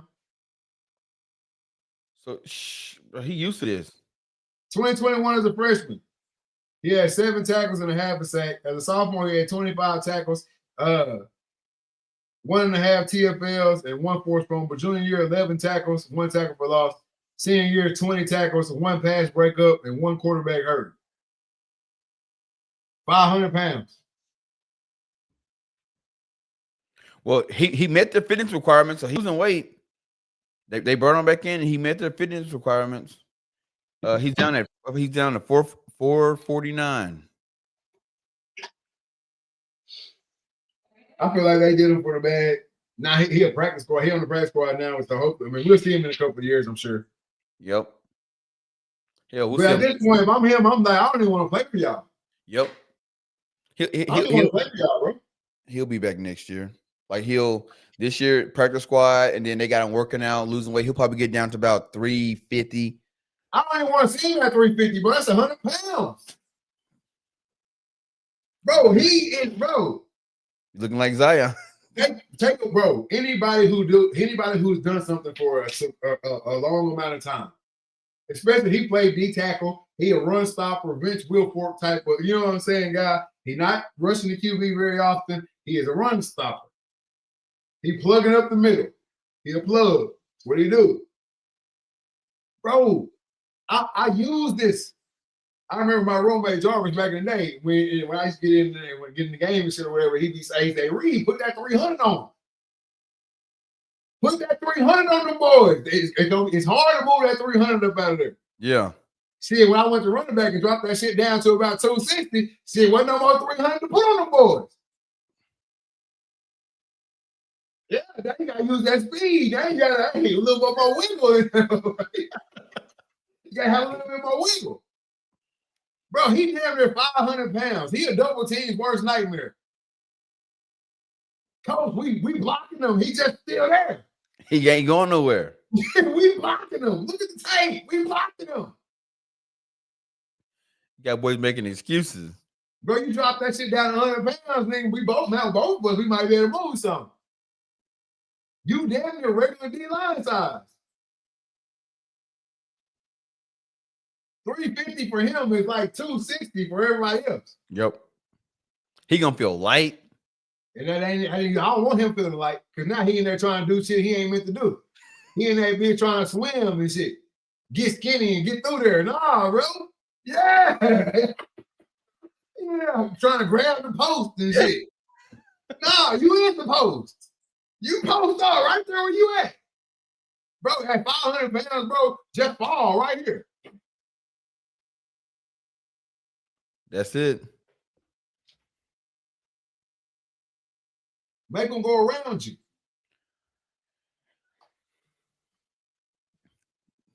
Did the boy for the bad. I don't like it, man. But hey, more NFL talk, man. Coach Deion Primetime Sanders comes out and makes a statement. Jacksonville, man, you're not using my boy right. Yeah. You're not using my boy right, man. I know this cat. This is the regimen we used at Colorado. He didn't practice on Monday. He didn't practice on Tuesday. He practiced Wednesday, Thursday, Friday, walked through, and balled out on Saturday. That's how you use him. Jacksonville, y'all really pissing me off. First of all, he on my fantasy squad, so y'all really pissing me off. Second of all, y'all came out and said, this is just like the college situation we was talking about earlier. Y'all the ones that came out and said, it's going to look a whole lot like Colorado. We're going to try to make it look as close to Colorado as we can. That was y'all's words, not ours. And they let the media get in their ear. We was cool. We was cool with however y'all was going to use them. We was cool with that. Y'all came out and said, we're going to make it look as close to Colorado as we can. Bro, he ain't played half the snaps yet. I think he had what, 80 the other day? Did he play 80? He played 80 snaps the last game? Yeah. So that's the most he done played. You gotta show me that number too, because I don't think he played 80 here. I clipped through the game a couple times he wasn't in. 80 snaps damn near every snap. But ain't no way in hell y'all done drafted Travis Hunter to play 4 snaps. Because I think he played 4 snaps or 6 snaps on defense the first week. It says Travis Hunter nearly doubled his snap count this week, playing 43 of the 69 of the defensive snaps and 42 of the offensive snaps. There we go. Use him. Yeah, 85 snaps. Use the boy. Like, not saying use him up where he, obviously where he get injured or whatever, he can't play no more, but use him. Yeah, bro. This is what irritates me about a lot of coaches, or hell, a lot of organizations. There's a cat who he's known for doing XYZ. The reason you start looking at him because he do XYZ very well. You bring him in and you want him to do B and C. And then wonder why he ain't successful. This is not my game. It's not what I do. I do XYZ. Bro, he a field guy. He's a straight up, anybody can look and watch Travis Hunter play a couple games, watch him play a few snaps or anything like that. And you quickly see that he's a field, not an FILL, but an FEEL guy. Yeah. A field guy. I got to feel the game. Go all the way back to high school. He coming out with the little stuffed animal. You know what I'm saying? I got to feel it. The crowd yelling and shit. That shit drives me. Yeah. The one-hand catch on offense turns into the pick 6 on defense.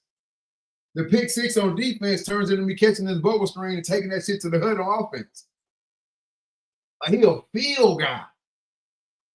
Brock ain't field shit playing 2-3 plays here. I'll come off the field. Wait till offense come. They throw me the ball 2 times, take me out. Defense come back. They get in a third down situation. I'm jogging back out. I don't feel nothing. You can't get no feeling like that. It's like telling a hooper, all right, go in there, get you a couple shots up. Shit, he make 2, you take him out. I'm just getting warmed up. You put him back in the third quarter, yeah, get you a couple more up. Shit, he shoot a couple more. Shit, you take him out. He ain't feeling nothing, bro. I ain't got nothing to go off of in this camp. Man, look, everybody knows right now. I would love to see scouting reports. I would love, not now, but in the beginning. Week 1. I want to know who they play week 1. I want to know what that week 1. I want to know what that week 1 scouting report said for the other squad. Week 1, they played the Texans. No, they just played the Texans last week. Texans. Hold on. Week 1, they played the Panthers. I want to know what that scouting report said against Carolina. Because if you're a D coordinator or offensive coordinator, he's gonna be on your mind. He's gonna be on your mind. Because what if they do bring him out? He playing both ways. Exactly. He's gonna be on your mind. So why not abuse that? Abuse that. Hey, did we? I sent you a video earlier. Did we cue that up? Yo, hold on. I got.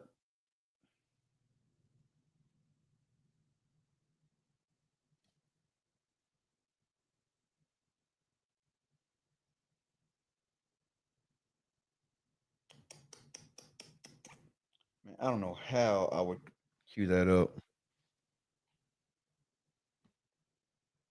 This on YouTube or Facebook?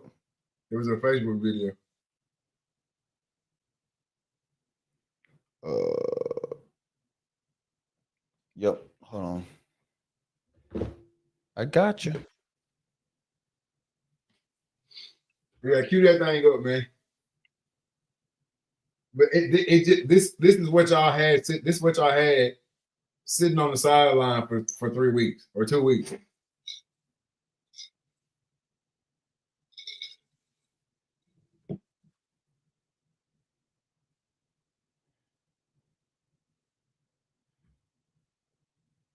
Now here we go, right here. Look at this. I think he's good at both. Look at this. Yeah, leave the volume off that joint. Look at this. This is what y'all had sitting on the sideline for 2 weeks.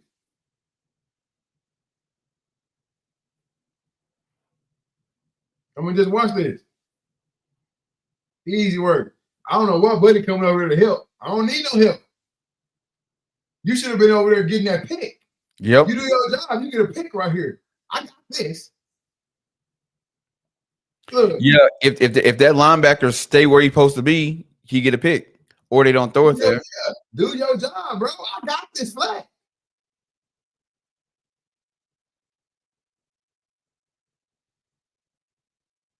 Smash. This is what you had sitting on the sideline for 2 weeks.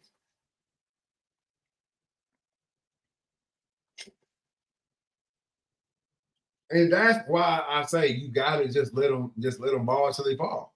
Yep. See, I think the NFL they do this thing. Well, I got the bright new shiny toy, and that's when I don't want to damage it. I don't want to mess it up. So I just play with it every now and again. I spent all this money on it, and I did everything. I then gave a whole lot of shit up to get it, but now I don't want to overwork it. That's what you brought it there for, bro. See, Jacksonville, you're not in that type of position. You're not in that type of position to get a shiny new toy and don't use it. Nope. You're not there. That's like some Kansas City 2 years ago. We can bring in a shiny new toy and just choose to play with it when we want to. Or Baltimore. We can bring in a shiny new toy right now and we can choose to play with the new toy or we can play with these old toys we've been having. But Jacksonville, Trevor Lawrence, got to win right now.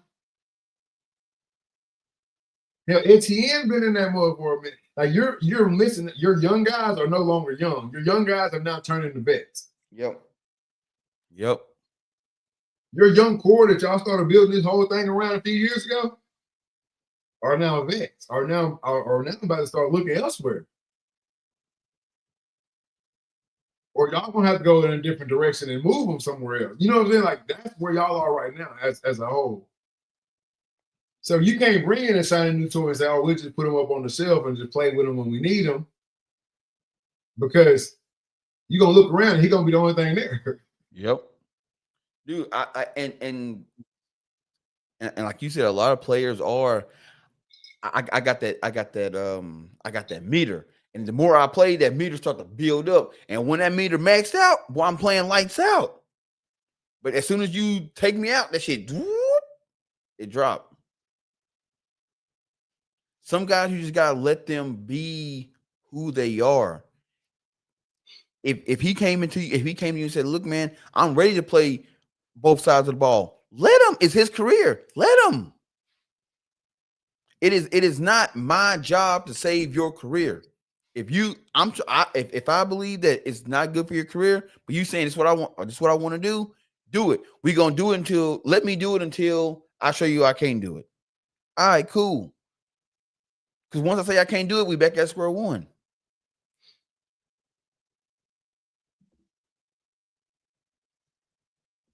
But I never get it. It's just like when the teams pay these running backs all this money, and then you pay them all the damn money, and then all of a sudden you don't want to run the ball no more. What was the point of giving them the money then if you weren't gonna run the ball? See, I had to get you so you wouldn't go. I had to give you that money so you wouldn't go nowhere else. Nope. I had to give you that money so you wouldn't leave. Shit, I know right now, boy, the Giants looking at Daniel Jones like you some bitch. And you know what?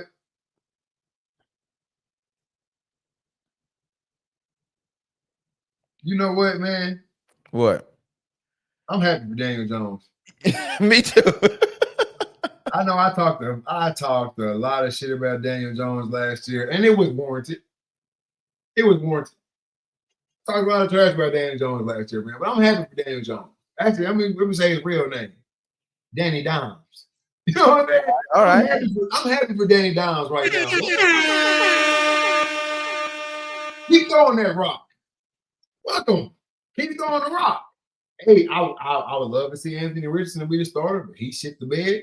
You caught your opportunity and you shining with it. Yep. I ain't gonna never knock nobody hustle. Because he probably thinking I ain't even supposed to be here. You hear what I'm talking about? And that's sometimes what you need. Sometimes that's what you need.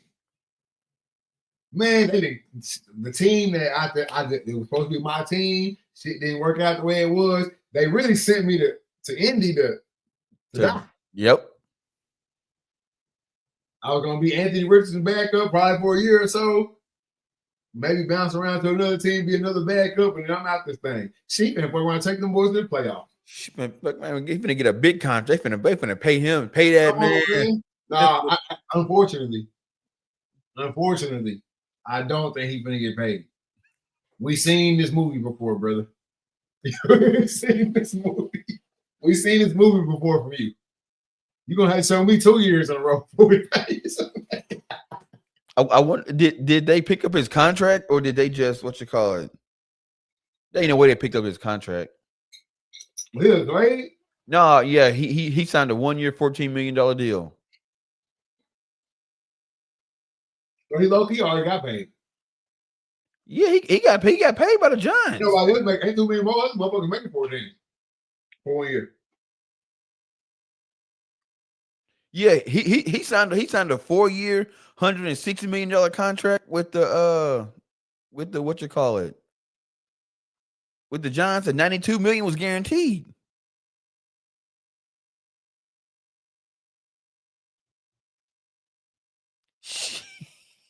Bro, he signed a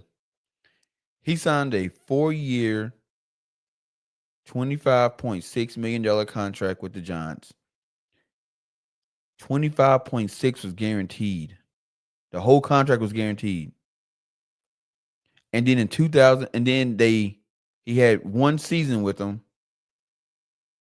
Then they came back and they restructured the contract and gave him an extension and gave him 4 years, $160 million, $92 million guaranteed. So they had to pay him out of that first contract and then re-upped on a new one. So Daniel Jones like, shit, I'm paid. I am paid, baby. Now I'm out here. Mama and them good. Folks good. We good. Shit, I'm finna go out here and sling this rock like reckless abandonment. I'm just slinging this joker now. The bag is secured. I'm really not even supposed to be a starter over here. Nope. So, and y'all gave me 14 mil too. So I had already made over $100 million in less than he came in 2002. So less than 3 years, I had made $100 million. I'll retire on that whole ass after the season. Be a commentator. But you know what be crazy? And this is far-fetched. Probably won't happen, but if it did, if he took Indianapolis to the playoffs and they got in the playoffs and made a run, get the Super Bowl and win that joker, man, open a checkbook up. You got to. At this point, you got to. He's your Super Bowl champion quarterback. They won't even resign him. Shit. I'll be willing to put money on it right now. And get who? We got Anthony Richardson sitting on the bench. Shit, bro. Man, hey, let me tell you something. We already got our bowl, brother. We only need one a decade to keep us relevant around this hoe. I'm gonna tell you why they're gonna resign him. Look who the owner is. I don't care who the owner is. I know he like money. No, Ursay passed away. It's his daughter, and And she I'm like saying money. she do like money, but she's doing this new ownership where she on the sideline with a headset on and all this shit. Mm-hmm. So and that's gonna be the reason, and that's gonna be the main reason why she's gonna get rid of his ass. no, because she can be like, hey, we revitalized his career and he brought us a Super Bowl. You got to think about it. She's a woman. They gonna say this is shit plug and play over here. That's what they gonna say. We got him on a 1 year for 14. So think about what an actual contract gonna be. He not selling for nothing less than 14 a year. Think about that. Yeah. We not giving you that, boy. We seen what happened to the last security guards, brother. But then they turn around, they're gonna be looking like what you call it, the Giants. And they got 10 more years. They got 10 more years to get another one. Think about that. You just bought us time. All you doing is buying, bro. Where Nick Foles at? He preaching. Mm-hmm. But he chose to retire. Shit, he had to. Why? They didn't bring back Wentz. He wouldn't bring back Foles. No, they tried to re-sign him. He didn't want. He didn't say he was done. And then if they what you need. That's what I'm telling you, bro. Bro, Now, if Daniel Jones is willing to bring that shit down to about 6 or 7 million a year, cool. Yeah, we can work on something. We can re-sign you. 4 years. You know what I'm saying? 3-year deal. But bro, 14 million a year. How many QBs making 14 million a year right now? Not many.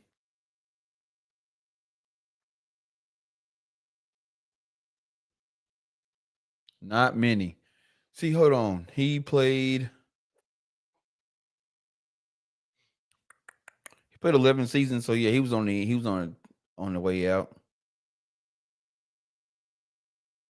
He was on the way out. Well, hell, he was with the Colts in 2022.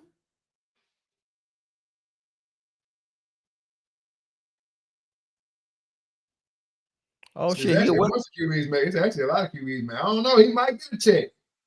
He a Westlake guy. I know he went to Westlake. Dak Prescott making 60 mil. Josh Allen making 55. Joe Burrow making 55. Trevor Lawrence is making 55. Jordan Love is making 55. Tua is making 53. Brock Purdy 53. Jared Goff 53. Herbert 52. Lamar 52. Jalen Hurts 51. Michael Parsons 46. He got on the QB list. Kyler Murray 46. Deshaun Watson still making 46 mil a year sitting on the bench. His is all his 100% guaranteed. Patrick Mahomes 45. Kirk Cousins 45. On the bench. Matt Stafford 40. Geno 37.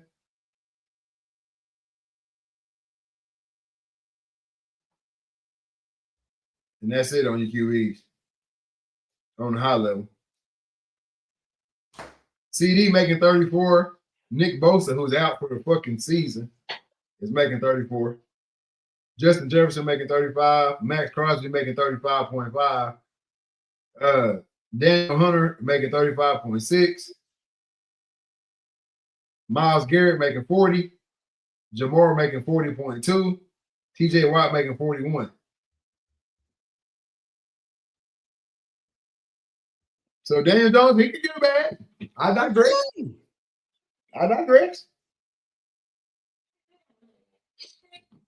Are you gonna put? I mean, as he win a Super Bowl, he will be up there with them cats. Shit, Daniel Jones messed around and signed $100 million contract.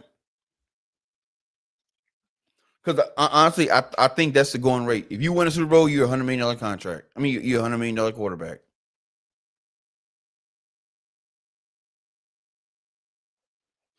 Shit, he got 13 and a half of this. Hey, 13 and a half of this shit this season guaranteed for that boy. So I mean, is very likely. But that's barring Super Bowl. Hell, I think if he get him to the playoffs, they might But not look, get future outlook right here. I told they not bringing him back, fam. Future outlook 2026 free agency. Yeah, because his contract is up at the end of the year. If he performs well in his 1 year contract, Jones has the potential to earn a larger contract in the 2026 free agency market. Yeah, he'll be an unrestricted free agent, and they can say they can make an offer to keep him to stay, or they can let him go. They only brought him in for 1 year. It's probably one of the things, like I said, he wasn't supposed to be starting, but shit, look what he's doing. I mean, it's still a lot. It's a whole lot of season left, and shit can go left real quick. We saw it happen. What's his name? Buddy in Minnesota last year, Sam Darnold. That motherfucker lighting that season up, got to the playoffs, and was seeing ghosts again. So I mean, right now they can't do that without being accused of tampering. We have exclusive access to his ear, and we need to be whispering every sweet nothing we can.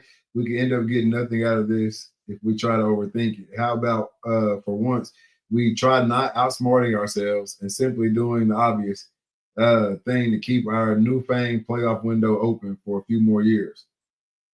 This is one of those situations where both sides have incentives to get something reasonable done and get Jones inked onto the team for a bit less than top QB money, but more than we're entirely comfortable paying. Stretch yourself to meet the price for a good QB in the modern era. We honestly can't let this one get away. who's that? The GM? Mm-hmm. Yeah. So that's how much more of a generational player. And if it said, frankly, if we try to get cute, we need to be aware of the fact that we're not the only ones watching this man break out and get excited. Half the league would dangle a large fortune at a guy like Jones if they thought he could keep doing what he's doing now. Right now, they can't do that without being accused of tampering. So they basically saying, we know everybody, they're going to come and call him. Yeah. We can only stretch so far. We can only stretch so far. Because this is what I think going to happen. They're going to trade Anthony Richardson to somebody and get another QB back. And that's going to be the new guy going forward for Indianapolis. Or a draft pick. Ain't shit out there. Ain't shit out there.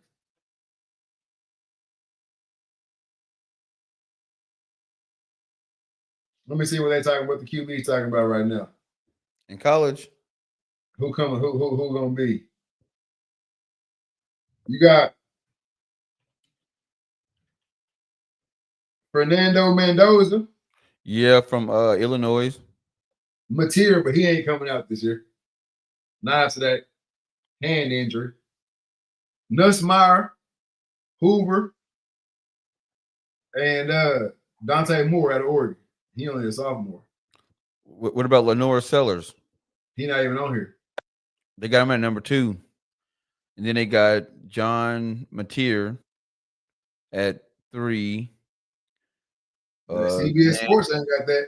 Then Arch Manning, Fernando Mendoza, Dante Moore, Sam Levitt at which he doing some damn good shit over at Arizona State.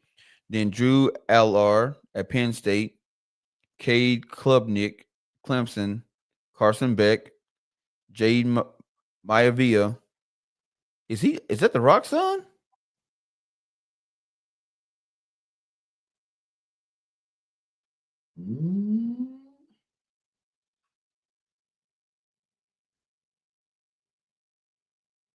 Oh yeah, Nussmeier, Sellers, Mateer. They got Arch Manning at 4.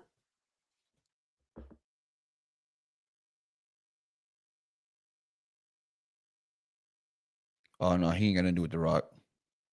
Sam Levitt. We got another Levitt coming through. Yeah, at Arizona State. Cade Klubnik, Carson Beck. Shit, they got a buddy at UCLA at 12. Shit, ain't anybody got a chance to get in. So yeah. Yeah, they ain't been these QBs ain't it. No, I say over half of them ain't coming out if they smart. A lot of them ain't trying to come out either. Shit, no, they ain't trying to come out. Shit, I wouldn't be trying to come out. Not the way they slinging. Not the way they slaying QBs right now. They ain't trying to come out. Nope. Shit, Kevin Jennings, as much as I hate to see him go, I'm ready. He gotta go. I'm ready for him to leave. He pissed me off. He didn't piss me off. But no, man. Shout out to Danny Downs, man. He doing his thing over there, man. Somebody who's not doing anything. Well, they really are, but they not at the same time, bro. Derrick Henry, bro. Crucial moments, man. Putting the ball on the ground cannot. Boy got a good case of the yips, man. Man, Bro, he has now fumbled more times. He is now fumbled the equivalent amount of times that he's fumbled, I think, his whole career. Or the past 9 seasons or some shit like that. Bro, what I think it is guys are starting to realize, man, we can't it's hard to rip the ball out. So they just going right at the ball.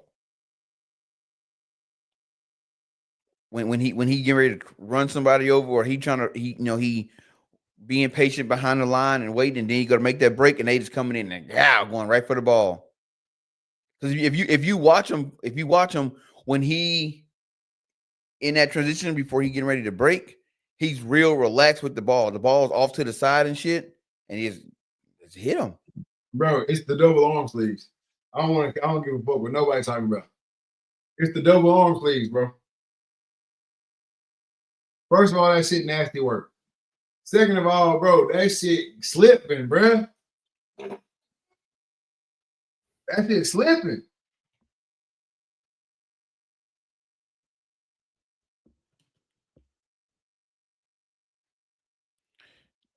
Oh, get them long ass sleeves. Yeah, take them shits off. Not saying he ain't been wearing them, because he have been wearing them. He have been wearing them, bro. But it's the combination of that and what you talking about. Yep. Bro, when them shits getting slick, them y'all slick or something. They got some new arm sleeves this season or something, bro. But it's coming out too easy. I hear what you're saying. They punching at the ball, but they've been punching at the ball when it comes to Derrick. Yeah. The shit, I don't know, bro. I'm trying to put it on something because it just don't make no damn sense, man. I tell you what it is. He cut the dreadlocks. The locks gone, man. He lost a little bit. His locks ain't gone. Yeah, he did. He cut them. He got braids now, but his locks is gone.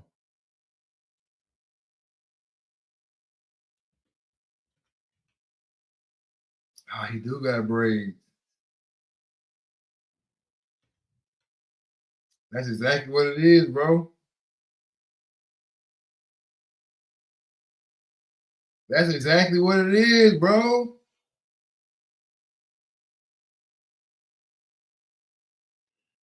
Now, hey, I ain't got no room to talk about nobody. But Derrick Henry, you got way too much money to walk around looking like this. Yeah, that's a bad photo, I feel like. God,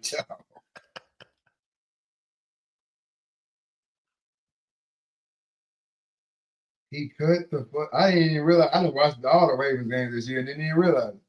Yep, he cut the locks.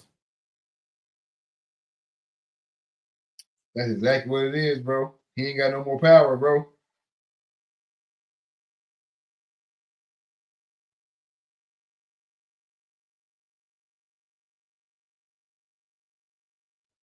Yep. Well, you heard it here first. You heard it here first, folks. He cut the locks. That's it. He cut the lock.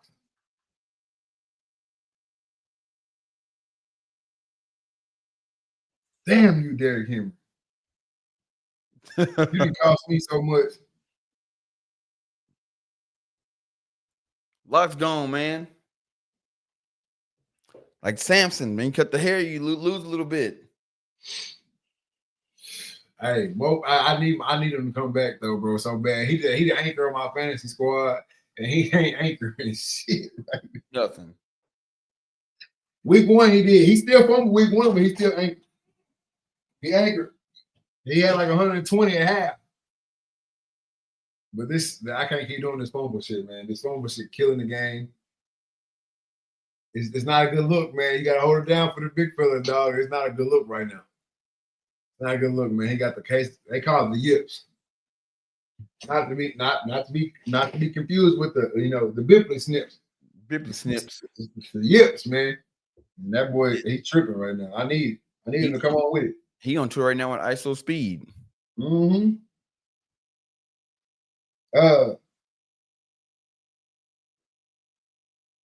Oh yeah, also David Fry. I don't know if you saw this now. David Fry smashed in the freaking face by a 99-mile-an-hour fastball. Yeah, I saw that this morning. I said, man, 99.6, so really 100.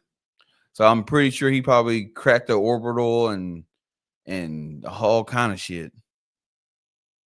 I mean, as soon as the pitcher saw it, he threw his glove down and walked off. He knew, like, man. He cooked. Yeah, his face will never be the same. He probably won't even be able to stand up there at bat like that.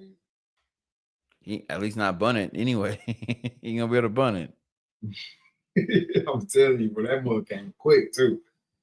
That mug came quick. Well, I feel like I'm leaving out some. I'm leaving out some stuff. I'm talking about the parlays, man. The parlays ain't hitting for the parlays ain't hitting this year, man. The parlays ain't hitting, and I swear to you, I've seen more sports betting websites pop up this season than there was last year. You had Prize Picks, DraftKings. What's another one? Prize Picks, DraftKings, FanDuel, and that was it. Man, now they got like 7 or 8 different ones that's similar to Prize Picks where you just pick in the low or the high, and it's like Cass is saying, like, bro, these parlays ain't hitting, man. Players supposed to be doing some shit, ain't doing shit. And ain't nobody trying to take the risk on betting on these players that's not used to producing, but they the ones producing now.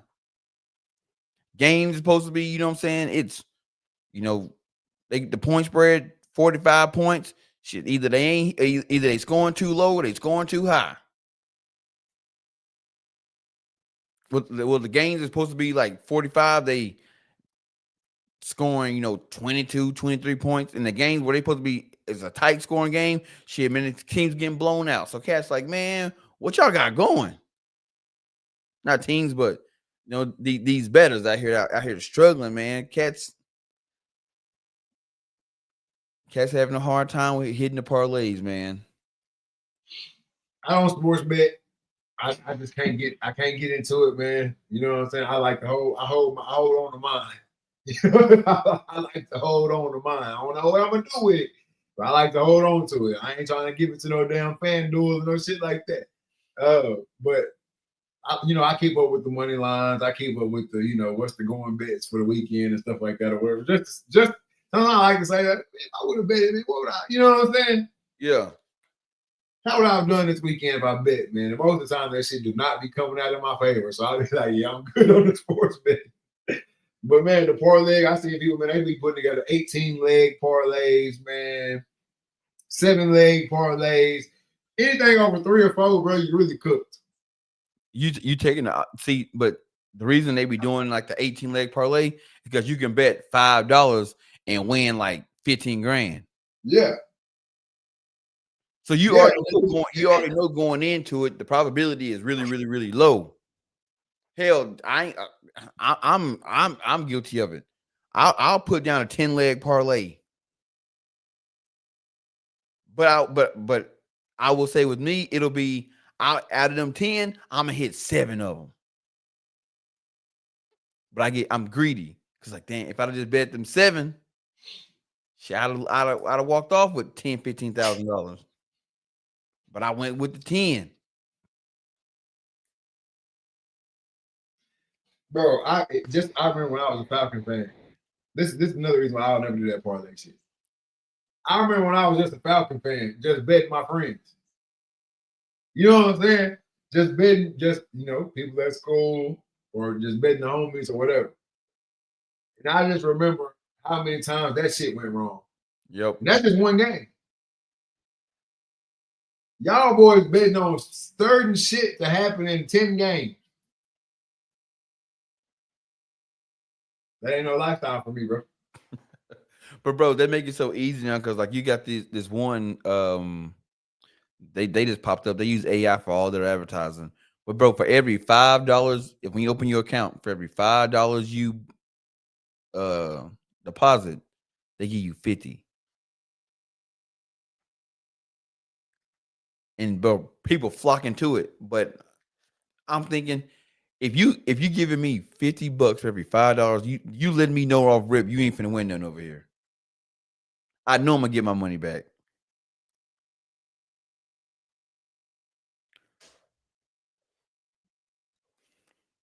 Or and they smart too because they give it to you in credit. So you can't what you call it? Cash it out. Cash out, yeah. It's only playable credits. You gotta play it, man. But no, hey, one day I'm gonna get on there and show y'all boys how to do it, man. Oh. Do FanDuel and just I'll give you $25. Put $25 on your FanDuel, bro. Not FanDuel, but yeah, FanDuel and Prize Picks. Put and you probably since you never played before, if you deposit 25, they're probably gonna give you another 25. They're gonna match it, so you end up with 50. And bro, and you can literally, if you be like me, you can play that 50 all season long because something gonna hit. Something gonna hit. And then when you do hit, just take the 50, the 25 you put in, take it out. Now you playing on house money.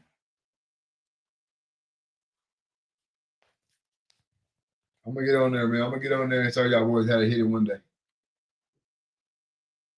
I'm gonna get on there and show y'all boys how to hit it, man. But yeah, I can't rock with the parlays. I can't rock with the sports betting, man. My coin's too precious to me.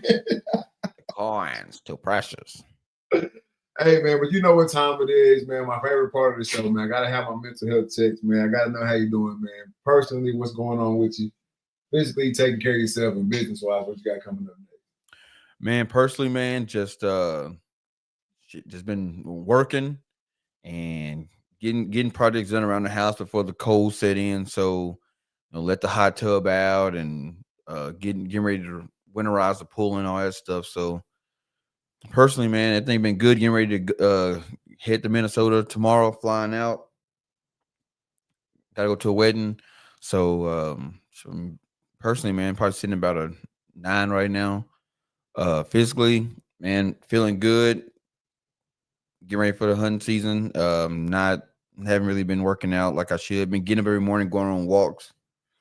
That's about it. But no aches or pains. So physically, I'm feeling about a 8. And then business wise, man, recorded the 100th episode last night. That'll be coming out in a couple weeks. Had 3 shows this week, man. All great shows. I can't complain. So everything's good. Getting ready to go to Atlanta in November. Head out to the Sickler store. New Jack Archers will be there. Doing a meet and greet, man. Possibly doing a little giveaway while we're there. And man, just everything is up, man. So business wise, man, I say everything's about a 9. Can't complain. Heck yeah, man. Heck yeah. For myself, man, personally, you know what I'm saying? Just day by day, you know what I'm saying? Getting through this thing. Keep knocking that tree in the same spot, you know what I'm saying? Making progress. All right. That's the main frame. And everything is progressing the way it should be right now. So I can't complain right there. Gotta give myself an 8, 9. Physically, man, probably one of the lowest physicals I'll ever report on the RTL podcast, man. Had a little health scare this weekend. Not really sure what it was about. Not really sure, what really went on, what really happened. Just going to the doctors and stuff now. Got a stress test tomorrow in the morning. Gonna get on the treadmill and run a little bit and kind of see what's going on the inside and stuff like that, man. So right now, man, physically, I'm gonna say about a 6. Although I don't feel bad, just the unknown things, stuff like that. So I say about a 6 on the physical scale right now, but I do feel good. All tests have come back negative so far, so that's a good thing. That's a blessing. That's a positive light on the whole situation. Everything has come back negative. Tomorrow we'll hopefully find out some more or get some more negative tests, and that'll be again another plus in the book. But yeah, I say right now about a 6 on the physical scale. Business wise, man, business is booming. Everything is everything, man. Work is going crazy right now.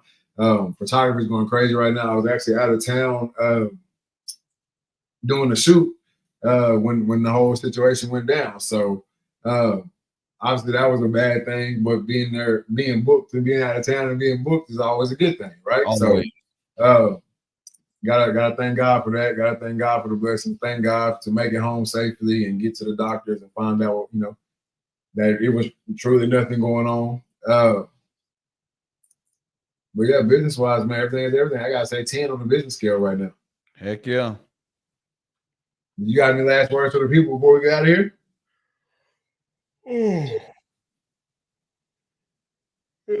Man, what they say? I forgot. It was going to say, believe half the things you hear and half the things you see. What? Especially in 2025. Yep. I'm gonna piggyback off that too, man. Hey, do not let social media shape your world for you. Yep. That's what I think I'm gonna leave that. I'm gonna leave that statement ringing out there right there. Do not let social media, or not even social media, don't let your timeline shape the world for you.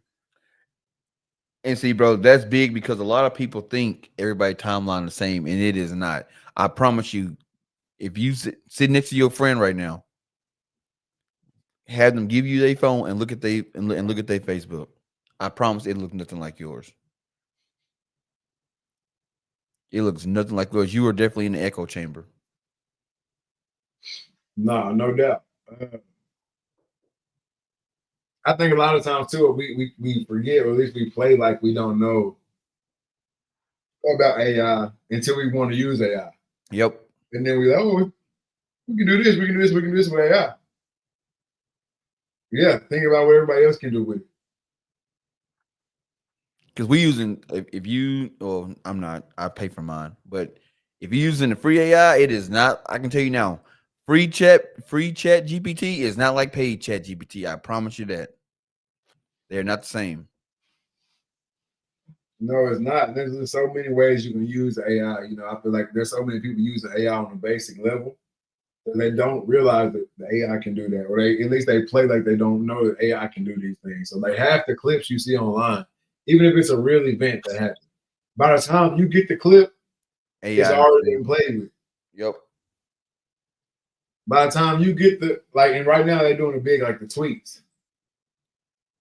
It'd be like, oh, LeBron said this, or oh, Andrew Reese said this, or oh, Donald Trump tweeted this, or whatever. It's like a little tweet thing or whatever on top of a picture, or whatever. That's fake, guys. They trying to get your clicks. Please stop sharing this shit. That's the worst part. Yep. Because even in my head, I might think, okay, it's AI, but then you're in my circle or in my world, you're a reputable source. And so you share the fake tweet and the photo and the caption or whatever. And so 6, 7, 8 people on your timeline or that have you on their timeline and they view you as a reputable source, you share it. So now it must be real. Yep. Because it's coming from a person that I believe is a reputable source. And so then they share it. And so in their circle, they might be the reputable source. You see what I'm saying? So it's just a change. So now you got a group of people thinking that this actual made up tweet is a real statement from one of these people, and it's just not the thing, man. And it just And creates chaos. And the sad part is where it stopped. A lot of people Mhm. see those posts and what they read, and then it stops there. They never think that, well, let me go look at the person's Twitter and see if they really said this. Real easy to do. It's easy, but it's like the more technology that we get a hold of, the dumber we get. People forget about the algorithm. Like they're like they forget about it, like you just said, until they're ready to use it or it's in their favor. People, man, all I see is this. What did it ever occur to you? That's like the last 20 videos you shared, liked, and commented on. So they're thinking, well, keep pumping this shit to them, and now you throw AI in there. So now you getting flooded with the same stuff over and over and over and over and over and over again. Yo, I'm looking at a power rack to build my little home gym. That's all I see now is ads and posts about the same damn power rack, and all it is some AI bot that's generating these ads. Because, bro, some of these people in these ads not even real. Nope. Or the profile that shared or posted the ad is not a real person. Not even a real person, bro. But when I click that ad, it takes me right to the same page of the website that I was looking at that power rack, same website. Man, if you continue to flood your timeline with politics, with sports, with whatever you watch, that's all you're gonna see. You're gonna be in an echo chamber. That's it.